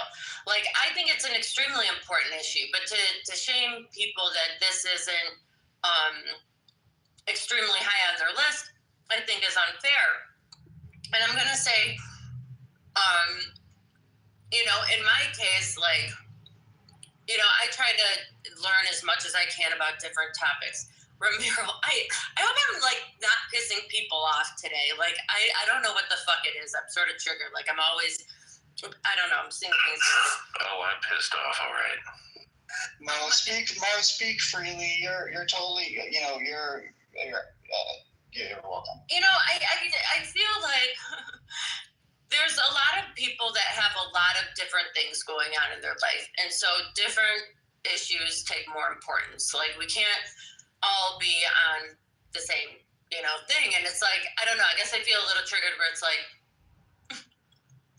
you know, it's like, okay, most of my day is spent and all of my, you know, most of what I do and everything I look up is related to my freaking disease. You know, that my whole life is my disease, managing that, like, so much of my energy. And so it's hard for me to, you know, deep dive into any particular, you know, subject. And so I try to get, you know, my information as much as possible from others and hearing people's different points of views, like in places like these. And sometimes I feel shamed that I'm not as knowledgeable about things as I should be. Sometimes I feel like people get angry or, you know, think that others are stupid because they don't know this, that they should know this. And not everybody can know about all of it, you know? Know about all of what? What are you talking about? Just anything, any particular thing. I'd like to hold on, Bradis, you next. I just would like to invite you and everyone, you know, sometimes when things maybe sting, but there's also maybe something in it that might be useful, I would invite you to just kind of sit back and listen and just consider what applies, what doesn't. And, you know, you know who you are, and you know what you want to hear or what you want to do. For me personally, what I do is I do my best to just listen, to sit with it, and if something fits, to just kind of hold it for a bit before I kind of reject it, because that's kind of the reflex, I think, and it makes sense.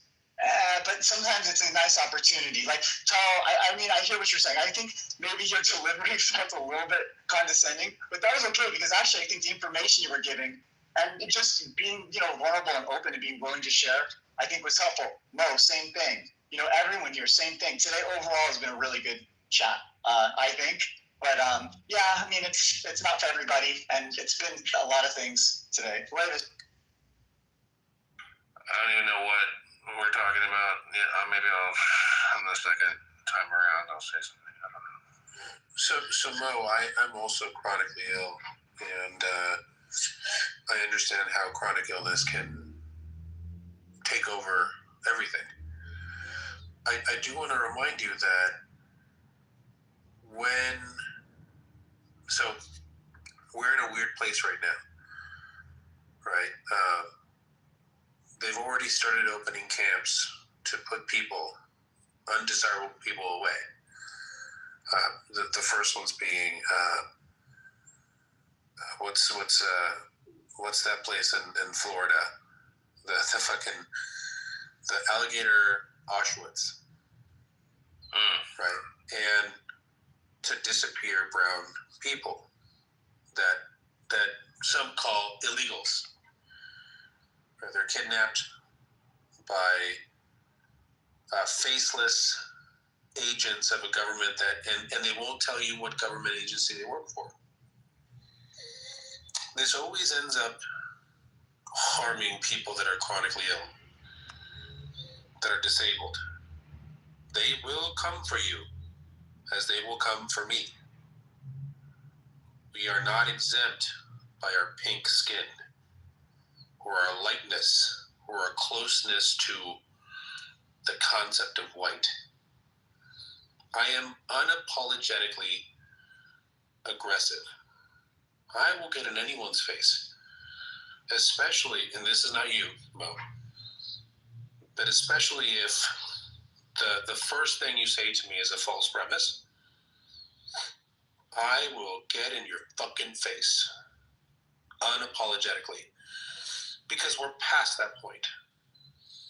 We're past that point of like, oh, you're right. I see how you could see it that way. No. Now it's the time to get into people's faces. Now is the time to push back. So, and this is again not against you, Mo. This is directly against Les. And it's not impolite or being mean. We're so past being mean. I saw a video of an ICE agent zip tying a toddler's hands behind its back in Chicago. Do we understand that collectively? How fucked that is? That a grown-ass, 250-pound man wearing tactical gear, masking his face, because they all know that when this is all over, they're going to get prosecuted.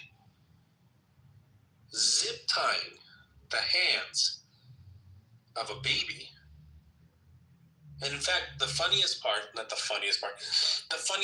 way fucked up things are funny, this kid and his family were U.S. citizens. So, in my view, we're way past the point of we just have to be polite and kumbaya and all that. We're literally, if this was the doomsday clock, we're 30 seconds to midnight. And the fact that so many of us have the privilege to stay in our bubble and ignore these hard realities is wild. Somewhere in the United States, there is a Latino girl being hidden in a basement or an attic, writing a diary.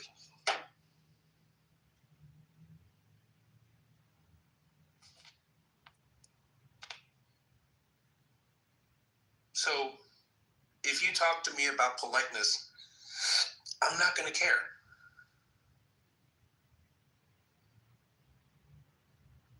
If you say, I need you to post a link, I'm not going to care.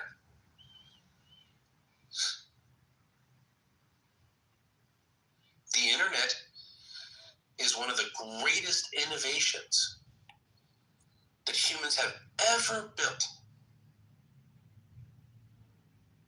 And it's also a great disseminator of propaganda. But at the same time, we can do our due diligence and just investigate, be detectives. Maybe you don't have the time. So then look at the news that your news is telling you to not look at. If Fox News and the New York Times are telling you not to look at Al Jazeera, look at Al Jazeera. The one thing I've realized, I've just turned 45 on Monday, is that so much of the programming that I was given as a child was wrong. I was told to fear Muslims, to fear Arabs. But it turns out that Arabs are more like me, a Mexican American, than not. And the people who are supposed to be exactly like me are the furthest from my moral structure. So no, I'm not going to be nice. That ship fucking sailed. And if you get offended by that, whether it be Mo or Les or whoever, I don't care. Because both you and I, Mo, will be against the wall in the firing squad if this shit continues. We will not be exempt because we think we look like them. Just go ask Kash Patel. He had a rude-ass fucking awakening recently. His conservative ideals, sniffing the ass of white supremacy, was told to his fucking face at a Charlie Kirk event that they'll never see him as one of them. And that's something that a lot of people need to wake up to. Just because we sniff power and cozy up to it and don't mind being a Mandela or a house slave doesn't mean they'll ever accept you. And I'll land there. I'll crash this helicopter there. Thanks, Romero. Good morning, David. And Roy, just feel free to chime in at any point, should you want to, about this or anything. All right, appreciate it. Good morning. I wasn't going to come up because, I made the the comment in the chat that if you don't want to wade into deep waters without the skill, maybe you should just listen. But just last night, with a group of friends, call it a friend of a friend, someone I've no negative experiences until last night, who maybe a week ago, in passing, I heard that I was Jewish. She showed up after having some drinks downtown, and a guy she's, hanging out with, she kept saying, "Oh, David, and he's a Jew." And I was like, what the fuck? Where's this coming from? So I just wanted to ask or put it out there. Sometimes the identity that other people put on you isn't one you would either reveal yourself or have brought up in that context. So when other people bring up your identity, or when other people are acting on a stereotype based on aesthetics, that is the whole point that we have moved beyond, which is only allowing yourself a little self-determination in how people view you, how people perceive you. But when other people slap labels on you that seem to be for some other purpose, there's just something odd about that. So rather than I made a couple comments like, how is this relevant? And I just decided to leave. I'll take it up next time. And I've got certainly more credibility with other people in the group that could take it up with that particular individual who probably just doesn't know how it was landing. And I'll pick it up some other time. But identity is such a complicated issue here that it's just fucking so many things up, because it's meant to trigger us and divide us, to create another subgroup, because you can find one thing different about somebody else, and then all of a sudden you've now given them something unchangeable characteristic of who they are from the outside. These labels aren't helping, guys.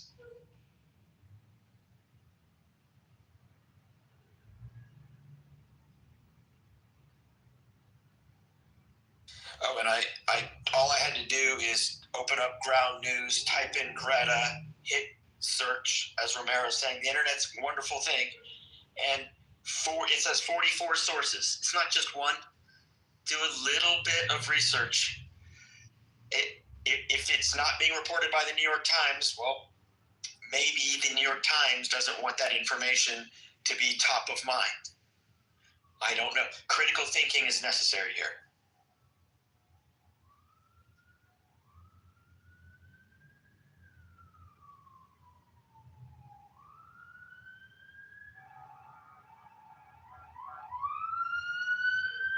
Thanks, David. Just quick check-in.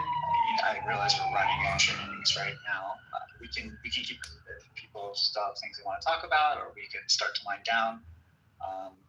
If you have something that you wanted to share, maybe now would be a good time to keep the steam going.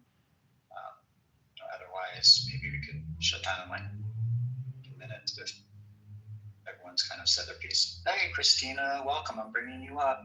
Love to hear from you. There's a really easy palate cleanser. One of my favorite filmmakers is a man named Hayao Miyazaki. And he has a very unique philosophy when it comes to filmmaking. He doesn't believe in villains. He believes people make choices, and sometimes those choices are wrong. And I admire him for that. And his movies help me psychically cleanse a little bit. I think he's partially right and partially wrong, but I think that general attitude is beautiful, that there are no sort of evil villains, just people making bad choices. I think there are some evil villains out there in the world, but for the most part, I think a lot of people are just making bad decisions. And specifically the movie Kiki's Delivery Service is probably one of the most hopeful, wonderful palate cleansers when it comes to the psychic mud that we have to go through in our current reality.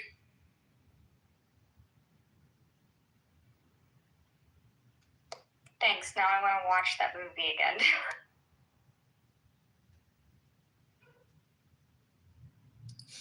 I've been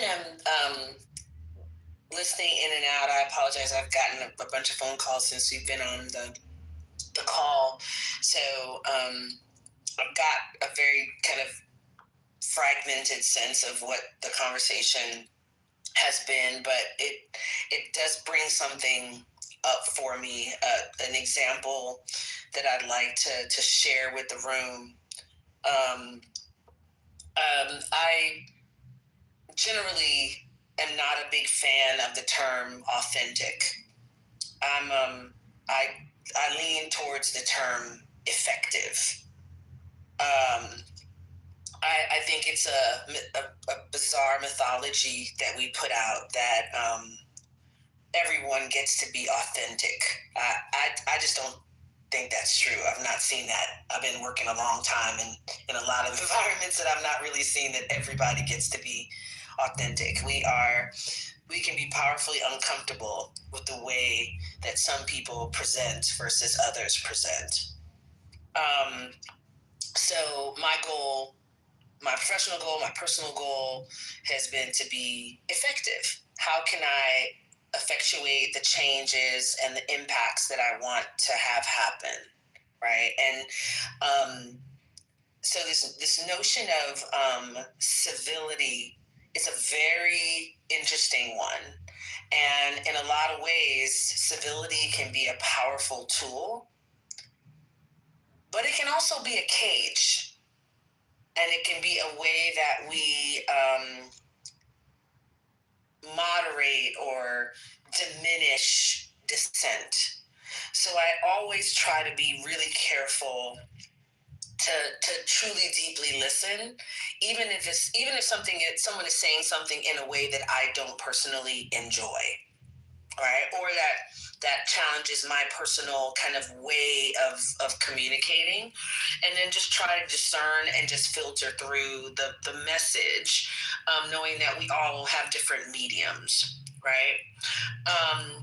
And it's a really simple, silly example, but I think it is so powerful for this time that we're in. I wanted to tell y'all just a quick, tiny little story. My goddaughter has the 3 most adorable little daughters you've ever seen. I mean, they are absolutely edible, sweet, sweet children. And her grandmother and her aunt have been Sunday school teachers forever. They're big Sunday school fans. Well, my goddaughter refuses to let her daughters go to Sunday school. And it is a big, conflict. They argue about it all the time. Why can't the girls go to Sunday school? And finally, she kind of laid out what her reasoning was. She said, I don't think they're safe there. And there was this desire to kind of defend, what do you mean? Of course they're safe there. And then she just went to the stats and pulled up. She pulled up 60 articles of youth ministers that have sexually abused these kids and this pastor that was arrested for blah, blah, blah. She had all of the documentation, all of the proof, all of the reasoning of why she didn't want to do this. And it was fascinating to me to watch as kind of an outsider just observing the conflict. The facts didn't matter. What mattered is that she was going to be cheating her kids out of this wonderful, beautiful experience, even though she's making the case with data that this is not necessarily the safe space that you might think it is. It was this, but this is what we do, and you're offending the leadership, and it was all about kind of how other people felt about her decision, but not the actual merits of her decision. And it to me was a perfect example of the danger of kind of civility, the danger of kind of doing things and moving in ways that people expect you to move in, because that's what we all do, and that's how things are normally done. It's a courageous thing to step forward and say, I want to really examine this. I want to truly look at this. I want to make sure that the undergirding beliefs that I have are actually true, are actually accurate. And when you think about it logically, where else would you go if you were a pedophile? Right? You go the places that the kids are. That's the sports teams and if we don't reckon with the reality that there are villains, we will always be victim to them. There's no gold star that we get for naivete. And I think that this idea of I believe so profoundly in conversation and in talking to good actors, people who they disagree with me. We have a difference in belief system, but they are authentically engaging in the conversation and trying to find some common ground. I will sit with you till the end of the earth. But we also need to understand that there are people who want to put people in gas chambers, who think rape is a joke, who we also have to have that as a part of all of these conversations. You have to see all of it, not just the good part of it. And so hopefully my little weird Sunday school example makes the point that we are in times that are different and we have more information than we've ever had before. And it would be foolish to not make better decisions once you have better information. That would just be silly. So I guess my summary of this little soliloquy is it's just be open, watch your naivete,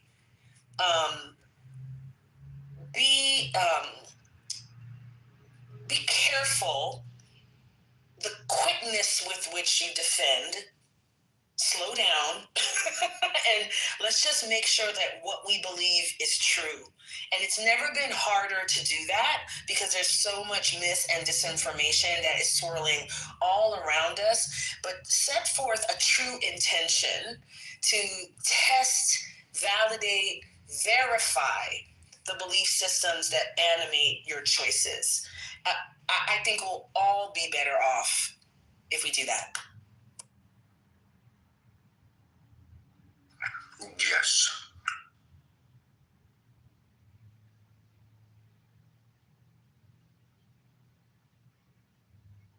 I just want to say I really appreciate everything everyone said and everybody's input and sorry. I just I got very, very triggered earlier because for me the biggest thing is people not getting along, people arguing, and I understand that that's not going to happen, but I do get very, very triggered. And I've always been kind of a person that stays in this mediated space. I want people to come together. That's the kind of person that I am. And so when those things happened earlier, that's my biggest trigger. And so I really reacted hard to that. And I hate that I did that, but I just anyways, I'm gonna leave it at that. I don't know what else to say.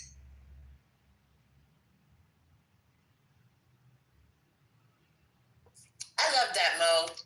That's what I have to say. I love that.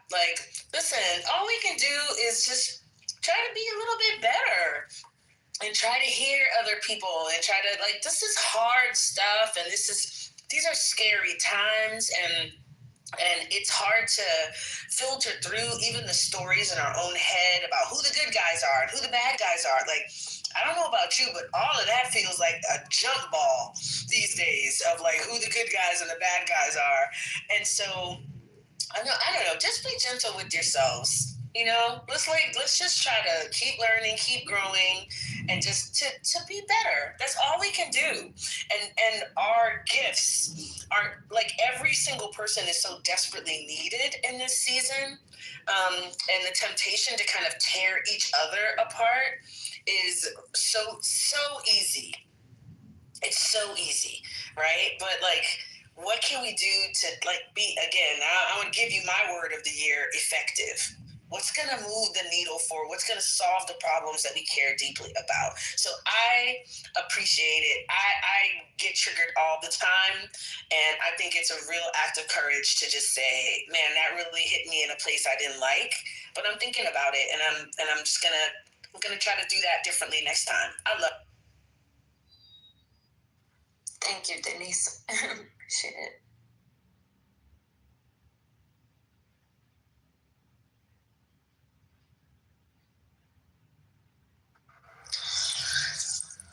So, thank you, Denise.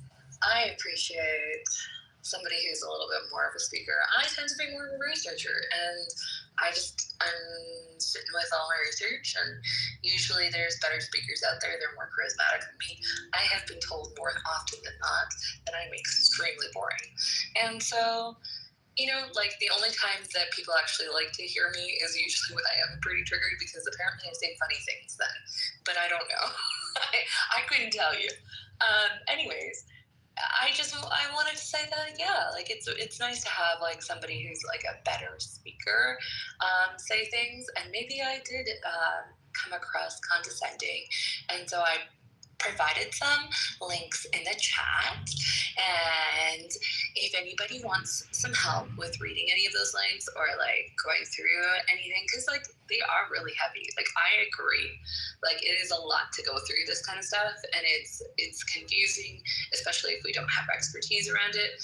And so I do lots of reading rooms on here on Clubhouse, and so if somebody is interested in any of those, we can read it together.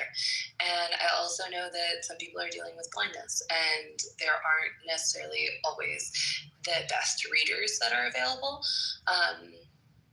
when there isn't an audiobook and that sort of thing. So yeah, I'm definitely open to that kind of stuff.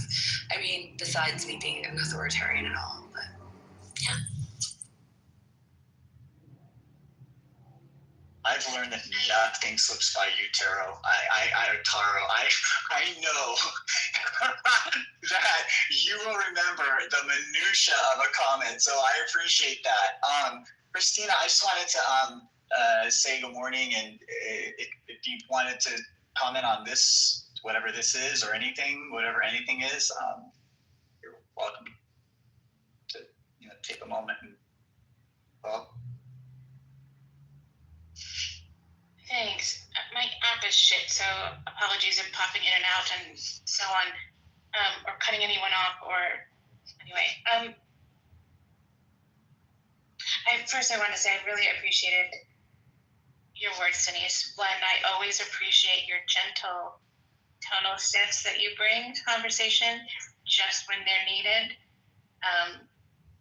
That helped me reframe and helped me regulate my nervous system. So I really appreciate that. In the arena of like, how do we have conversations?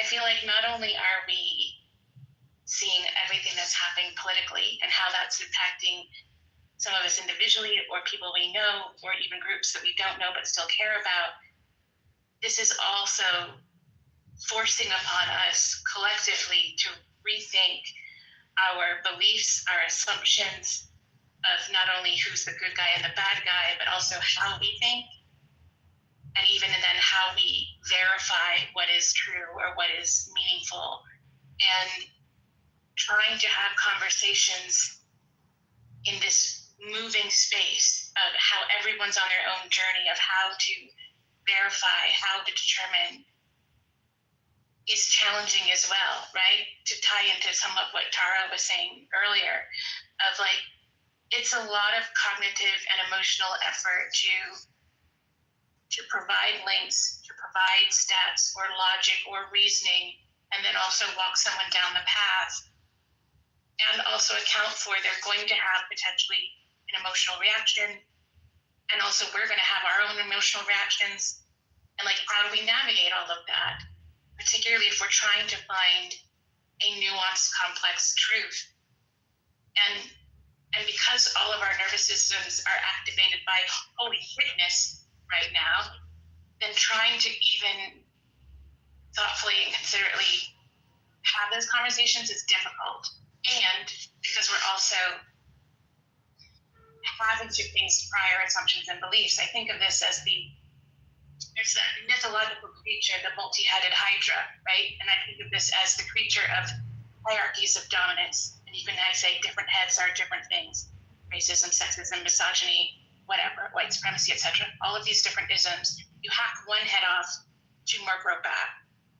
And in order to destroy these ways of thinking and believing as quote unquote normal, then we really have to be honest with ourselves and honest with one another, and we have to destroy the entire hydra at once. And I feel like in some weird way, that's exactly what's happening. Of like, maybe I'm leaning into optimism today with a lot of cynicism, but like hope of, we have to be able to use the language to describe the Hydra.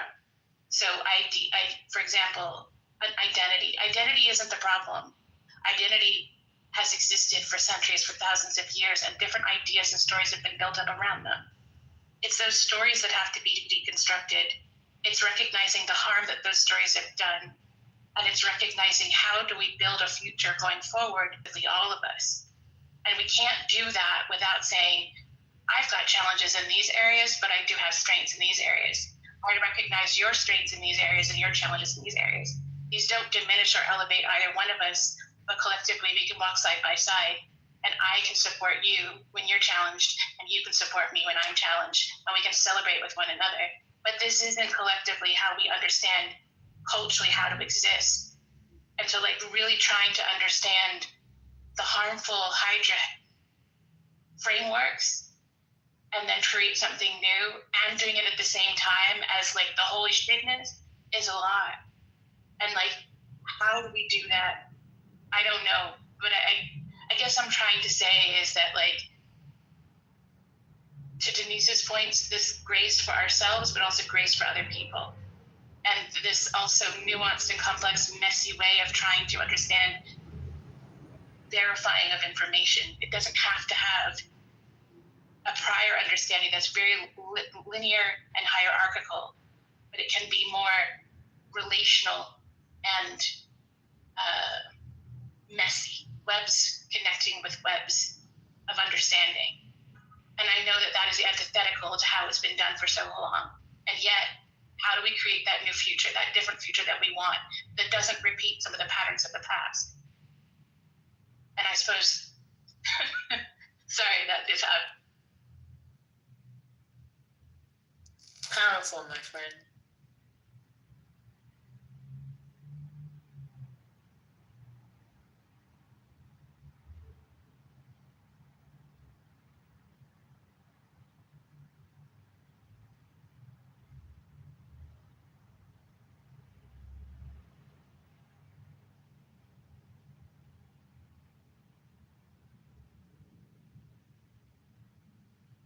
I also recommend, and that was beautiful, Christina, and I agree with everything you said, even though there's some of that stuff that I don't think I can do in practice because my nature. But I also recommend people watch Nausicaa of the Valley of the Wind. It's a very poignant film. It's a post-apocalyptic environmentalist film that I think is more important now than ever before, because it crosses and talks about so many things that are happening currently.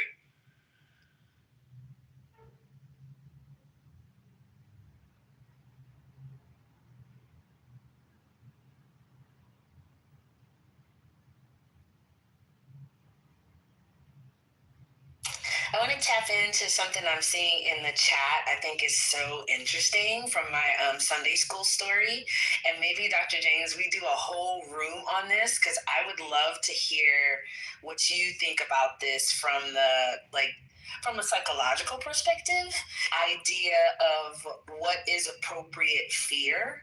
Right, so there's this questions back and forth of like, so does she just not go to anything because she's afraid of it? How do you miss out on life because of fear, or do you equip people around management of fear? I kind of think that's a really interesting thing to just like have a whole room about. Of like, what does that mean? Good question. Yeah, no, I'm with you. I think that's an interesting question, but I'm wondering if whoever's saying that is kind of implicitly setting the frame, because the question I'd be asking myself is about parental rights or parental sovereignty. I mean, a mother or father, a caretaker, they don't have to give anyone a reason for right, like it's not a democracy. They want to take care of their child. They are this is not. Yeah, I think that's interesting too. That's what I'm saying. Like now that I'm seeing kind of people interact with the topic, I think it's kind of an interesting topic, right? Because we say it takes a village, and so the village is saying the kids should go and do this. Don't cheat them out of this wonderful experience, right? And the mother, there's gentle parenting. There's so many like splinters off of this. Helicopter parenting, but the concept that really is speaking to me is like, as you get more information, there's a desire for us not to be quote unquote fearful that we talk about that a lot. And I don't know, I'm curious to hear, like, yeah, I know you probably have to do some research on it, but like this idea of a norm of self-protection.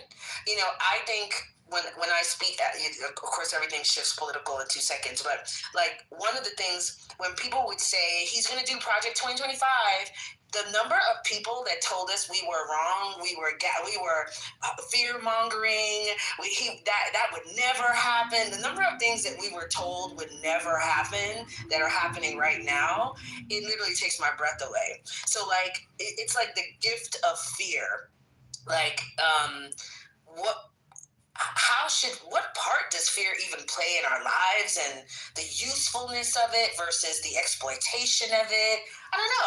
I'd like to hear what your Dr. Bits have to say about that. So not today, because I know you're exhausted, but I think that would be a really interesting conversation about fear, the utility of it versus how it limits us and truncates us from having opportunities. I think most people who spend all day talking about trans people have never been in a room with a trans person, but that fear that's being leveraged is so powerful. I don't know. There just feels like so many pieces and moving parts of it, and I think it'd be fun to have like a whole room to talk about fear. I'd like to call everyone's attention to the thing that Denise does wonderfully, which is she introduces amazing topics to talk about, but for next time. Next time. Yeah, we have to think about it. You know, what a crazy idea that you would think about it before you talk about it. Shocker. I know, but I believe in us. Can we be best friends, Denise?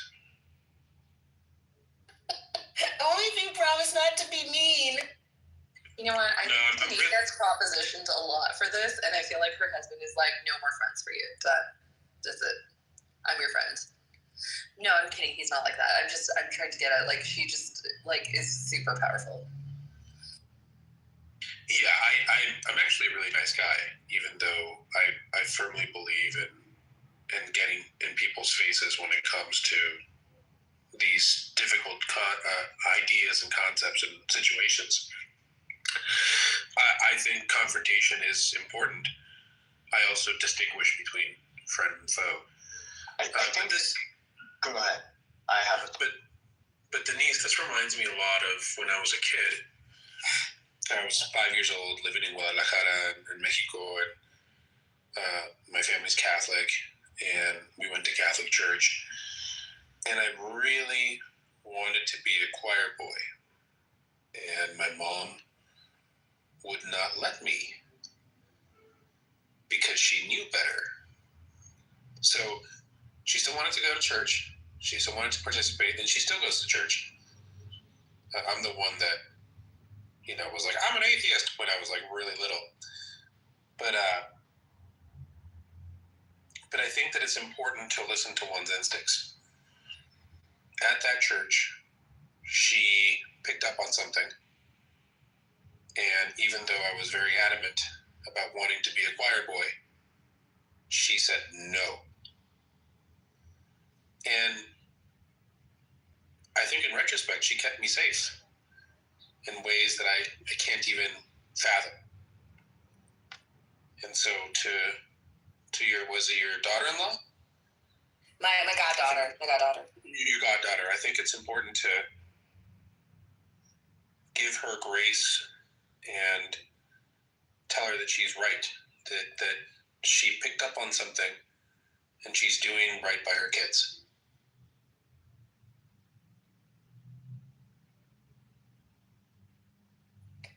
Dr. James is going to yell at us. We can't talk about it today. We'll talk about it in the next. No. It's absolutely fine. You can totally. I'm not going to yell at you. No. We need to wrap up. This has been a super long conversation, but I could just put this in the chat now. I'm saying it, but I was really tempted to be like, no, let them go. They'll have so much fun. And I had to stop myself, and I had to catch myself of like, well, wait a minute. Is she saying something that's not true? Have we not seen both the Southern Baptist and the Catholic? Have we not seen hundreds of millions of dollars of lawsuits because of like she's not wrong?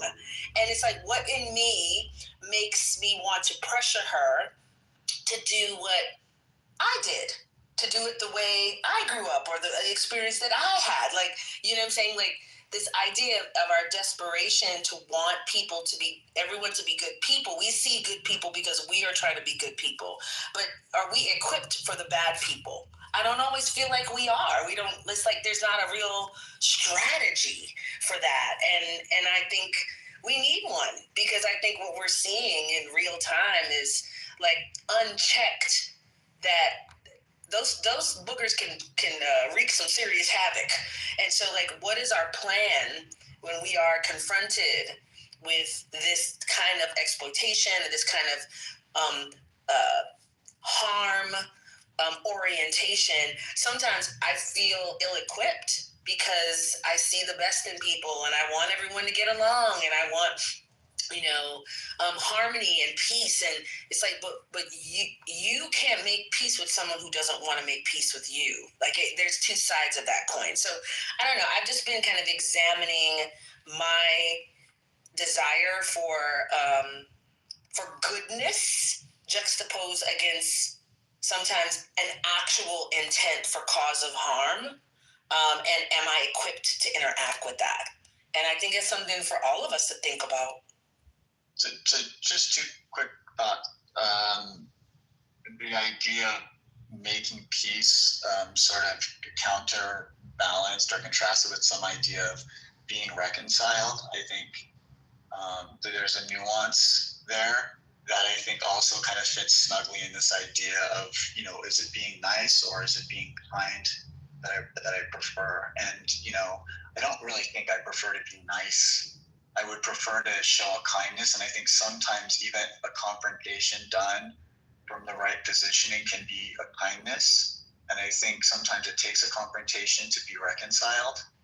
And sometimes I think being nice is, really a path to avoid.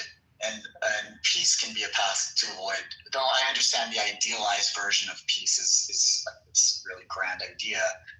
Sometimes I think it's just enough to be reconciled, and I think that's really hard to do. So I don't know. I mean, I've appreciated today. I think I'm with you. It's been a long morning. I'm ready to shut down. If anyone has any final thoughts, this would be a good time to get them out, and then we could shut. I do.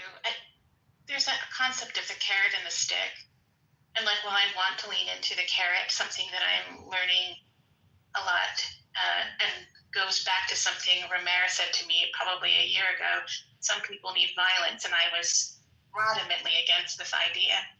But not everybody is empowered, encouraged, enticed by the carrot.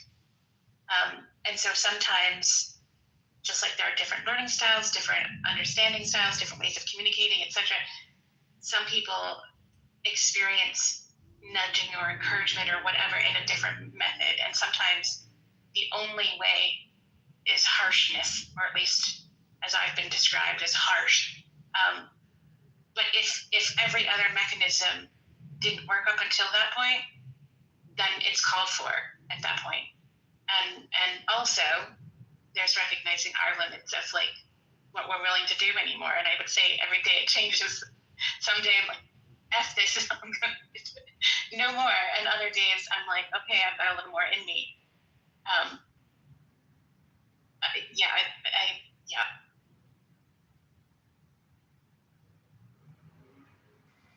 I have nothing but wonderful things to say about you, Christina. Like, I enjoy our conversation so much, and both you and I think, have benefited from whatever minor confrontations we've had.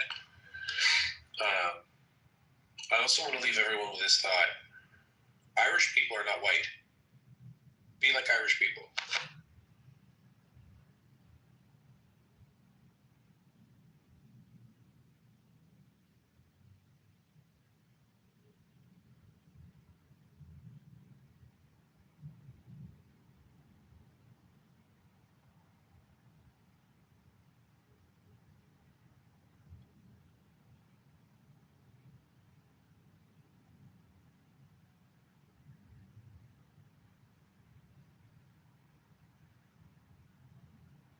This feels like old school Clubhouse when people would say something, they would say, "I am complete" at the end.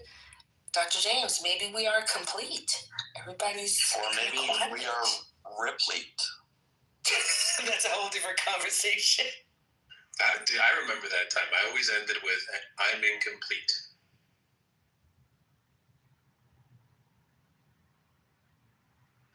Yeah, it's interesting how much, even some of the things that we learned on Clubhouse, like how to show people love for their ideas, So somebody would be speaking and then they could look down and see all the mics flashing. And then they could feel like, oh yeah, like these people are with me. Let me just finish my thought, like it was very nice. There was a way in which the social actions that existed on this app were really built on, for me at least, were built on social cohesions. And I was fascinated when I came onto the app. That's really been my journey with the internet at large, is like wherever there's social cohesion, I like to check it out. Well, anyone else have any final thoughts before we end this? Okay. You had your chance. It's been good. It's been real. And if you want to come back tomorrow, I'll be here at 7 a.m. Pacific Daylight Time. Dr. James, have you stopped procrastinating? No, I haven't. You know what? I've been doing them as weekends. I've been doing them as more like pop-ups on the weekends, because this has been fitting real nice Monday through Friday. I mean, life circumstances changing may cause changes to happen with the frequency of these rooms, but in this moment of time, it's been really fun to just kind of keep them going. So I've been doing kind of the same time on the weekends, Saturdays, Sundays, procrastinating, and essentially it's all the same thing. I mean, same people come to all the places. Okay, see you all tomorrow morning, or whoever shows up, and usually the first person to show up gets to kind of help set the content for the conversation, at least, for the early part of things. Or you could show up early and just listen to me monologue. I had, like 9 people listening to me just monologue half asleep this morning. It was a very weird thing. Hopefully I won't have to do that again tomorrow. Okay, ending the room now. See ya.